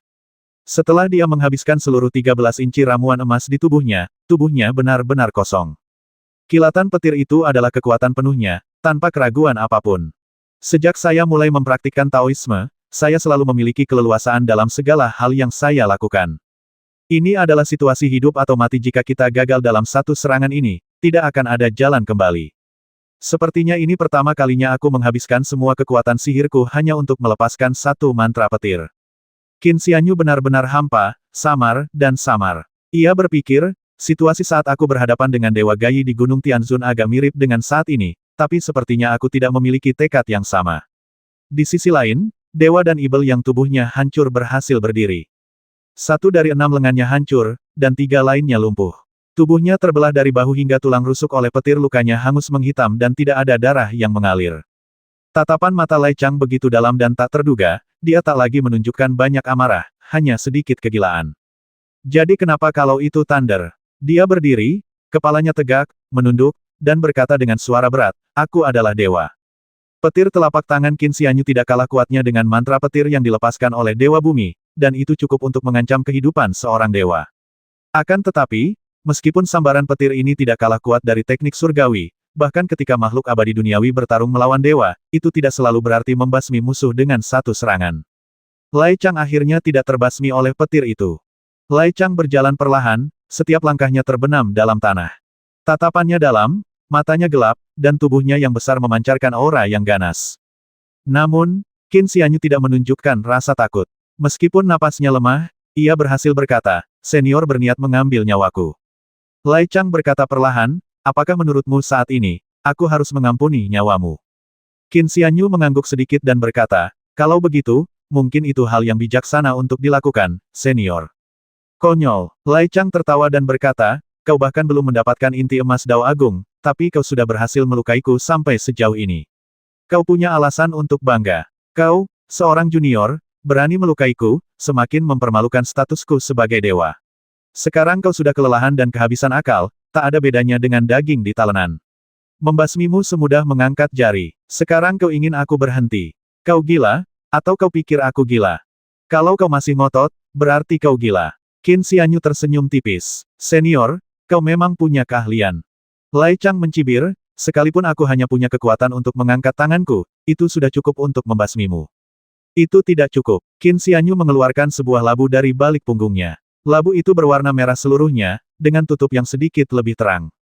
Tanaman merambat yang layu berwarna kuning, dan pita kuning diikatkan di sekeliling labu. Ini adalah labu milik Ye Chen, murid Lie Changna. Labu tersebut berisi lebih dari 15.000 cacing gu, yang tidak larut tetapi malah tetap berdesakan di dalamnya. Qin Xianyu membuka tutup labu, dan cacing gu yang tak terhitung jumlahnya terbang ke atas. Cacing gu, Lai Chang mencibir dan mengayunkan lengannya yang patah. Cacing-cacing gu di langit berjadewa bagai tetesan air hujan, mati seketika saat mendarat. Benar-benar tak bernyawa. Dalam hal seni cacing gu, perbatasan barbar adalah pencetusnya yang sebenarnya. Meskipun aku bukan ahli dalam seni ini, aku masih jauh lebih mengenalnya daripada para kultivator dari 9 provinsimu. Ia meliriknya dan berkata, labu ini hanyalah barang tak berharga yang kuberikan kepada Ye Chen. Konyol sekali kau menggunakannya untuk mengumpulkan cacing gu untuk menghadapiku. Qin Xianyu berkata, jangan terburu-buru. Dia membuka telapak tangannya, dan di tengah telapak tangannya terdapat sebuah tablet batu giok. Qin Xianyu tidak lagi memiliki kekuatan magis apapun di tubuhnya, tetapi dia masih memiliki cukup kekuatan untuk menghembuskan napas. Pedang di dalam dantian bergetar sedikit, dan embusan energi murni membubung dari bawah perut. Ia melewati dantian tengah, mencapai tingkat ke-12, dan perlahan muncul dari mulut, mendarat di prasasti giok. Lalu gerbang kekosongan di prasasti giok itu terbuka. Cacing gu yang tak terhitung jumlahnya menyerbu keluar, menutupi langit. Ekspresi wajah Lai Chang sedikit berubah, tetapi dia tidak menunjukkan rasa takut. Bagi Master Long Hu, semakin banyak cacing gu, semakin menakutkan mereka, yang menyebabkan pengepungan tanpa akhir. Namun, di mata dewa seperti Lie Chang, cacing gu tak lebih dari debu. Sebanyak apapun debu di dunia, satu tarikan napas pun dapat membersihkannya. Lai Chang melangkah lagi, berjalan perlahan ke depan, dan berkata dengan suara berat, hanya itu saja kemampuan yang kau miliki. Qin Xianyu berkata dengan lemah, masih ada lagi. Aliran cacing gu di dalam tablet giok tiba-tiba terhenti, dan sejumlah besar elang dewa berparuh besi menyeruak keluar dari dalam, berdiri mengelilinginya. Baik cacing gu maupun elang ilahi berparuh besi, mereka semua berada di bawah komando Gu Ulat Sutra Salju, dan Qin Xianyu sendiri tidak dapat memimpin mereka. Namun, selama bertahun-tahun, di bawah komando Gu Ulat Sutra Salju, cacing gu ini dan elang ilahi berparuh besi semuanya tahu bahwa Qin Xianyu bukanlah musuh, dan tidak berani menyakitinya. Lai Chang adalah dewa abadi dengan aura dewa dan ibel kuno. Cacing gu dan elang dewa ini semua takut padanya dan karena itu tidak berani maju. Lie Chang tidak menyadari hal ini, ia hanya tahu bahwa itu adalah cacing gu dan elang dewa yang dibesarkan oleh pendeta Tao Muda, dan berasumsi bahwa mereka berada di bawah kendali pendeta tersebut. Puluhan ribu cacing gu dan ribuan elang dewa masih belum bisa membuat Lai Chang memperhatikan. Masih belum cukup. Qin Xianyu terkekeh dan berkata, tapi ini baru puncak gunung es. Aku belum menggunakan semua trik tersembunyiku. Aku hanya perlu memberitahumu bahwa bahkan sekarang, aku tidak sepenuhnya tidak berdaya untuk melawan. Lai Chang memang menunjukkan sedikit kekhawatiran, tetapi tatapannya tetap tenang. Senior tampaknya terluka parah, tetapi kenyataannya, kau tidak terluka parah. Kau masih memiliki 40% kemampuanmu sebelumnya, menjadikanmu lawan yang tangguh bagi mereka yang bukan dewa bumi atau dewa, kata Qin Xianyu. Namun, ada banyak dewa bumi yang bersembunyi di sekitar sini. Legenda mengatakan bahwa dewa dan ibel kuno adalah harta karun dari ujung kepala hingga ujung kaki, tak kalah berharganya dari ras naga. Meskipun mereka yang memiliki tubuh abadi tak sebanding dengan dewa dan ibel kuno, mereka tetaplah bahan langka untuk memurnikan pil dan meramu obat. Di mata para kultivator biasa, bahkan sisa-sisa makhluk abadi bumi pun merupakan harta karun langka, apalagi dewa yang kemampuannya hanya bergantung pada tubuh fisik mereka. Kau memiliki 3 atau 4/10 kemampuanmu. Bahkan jika seorang makhluk abadi duniawi menyerangmu, akan sulit untuk membasmi mereka dalam waktu singkat, membuatmu cukup merepotkan. Selain itu, kau adalah dewa abadi, bukan orang biasa, dan kau mungkin memiliki beberapa kekuatan tersembunyi yang membuat orang waspada.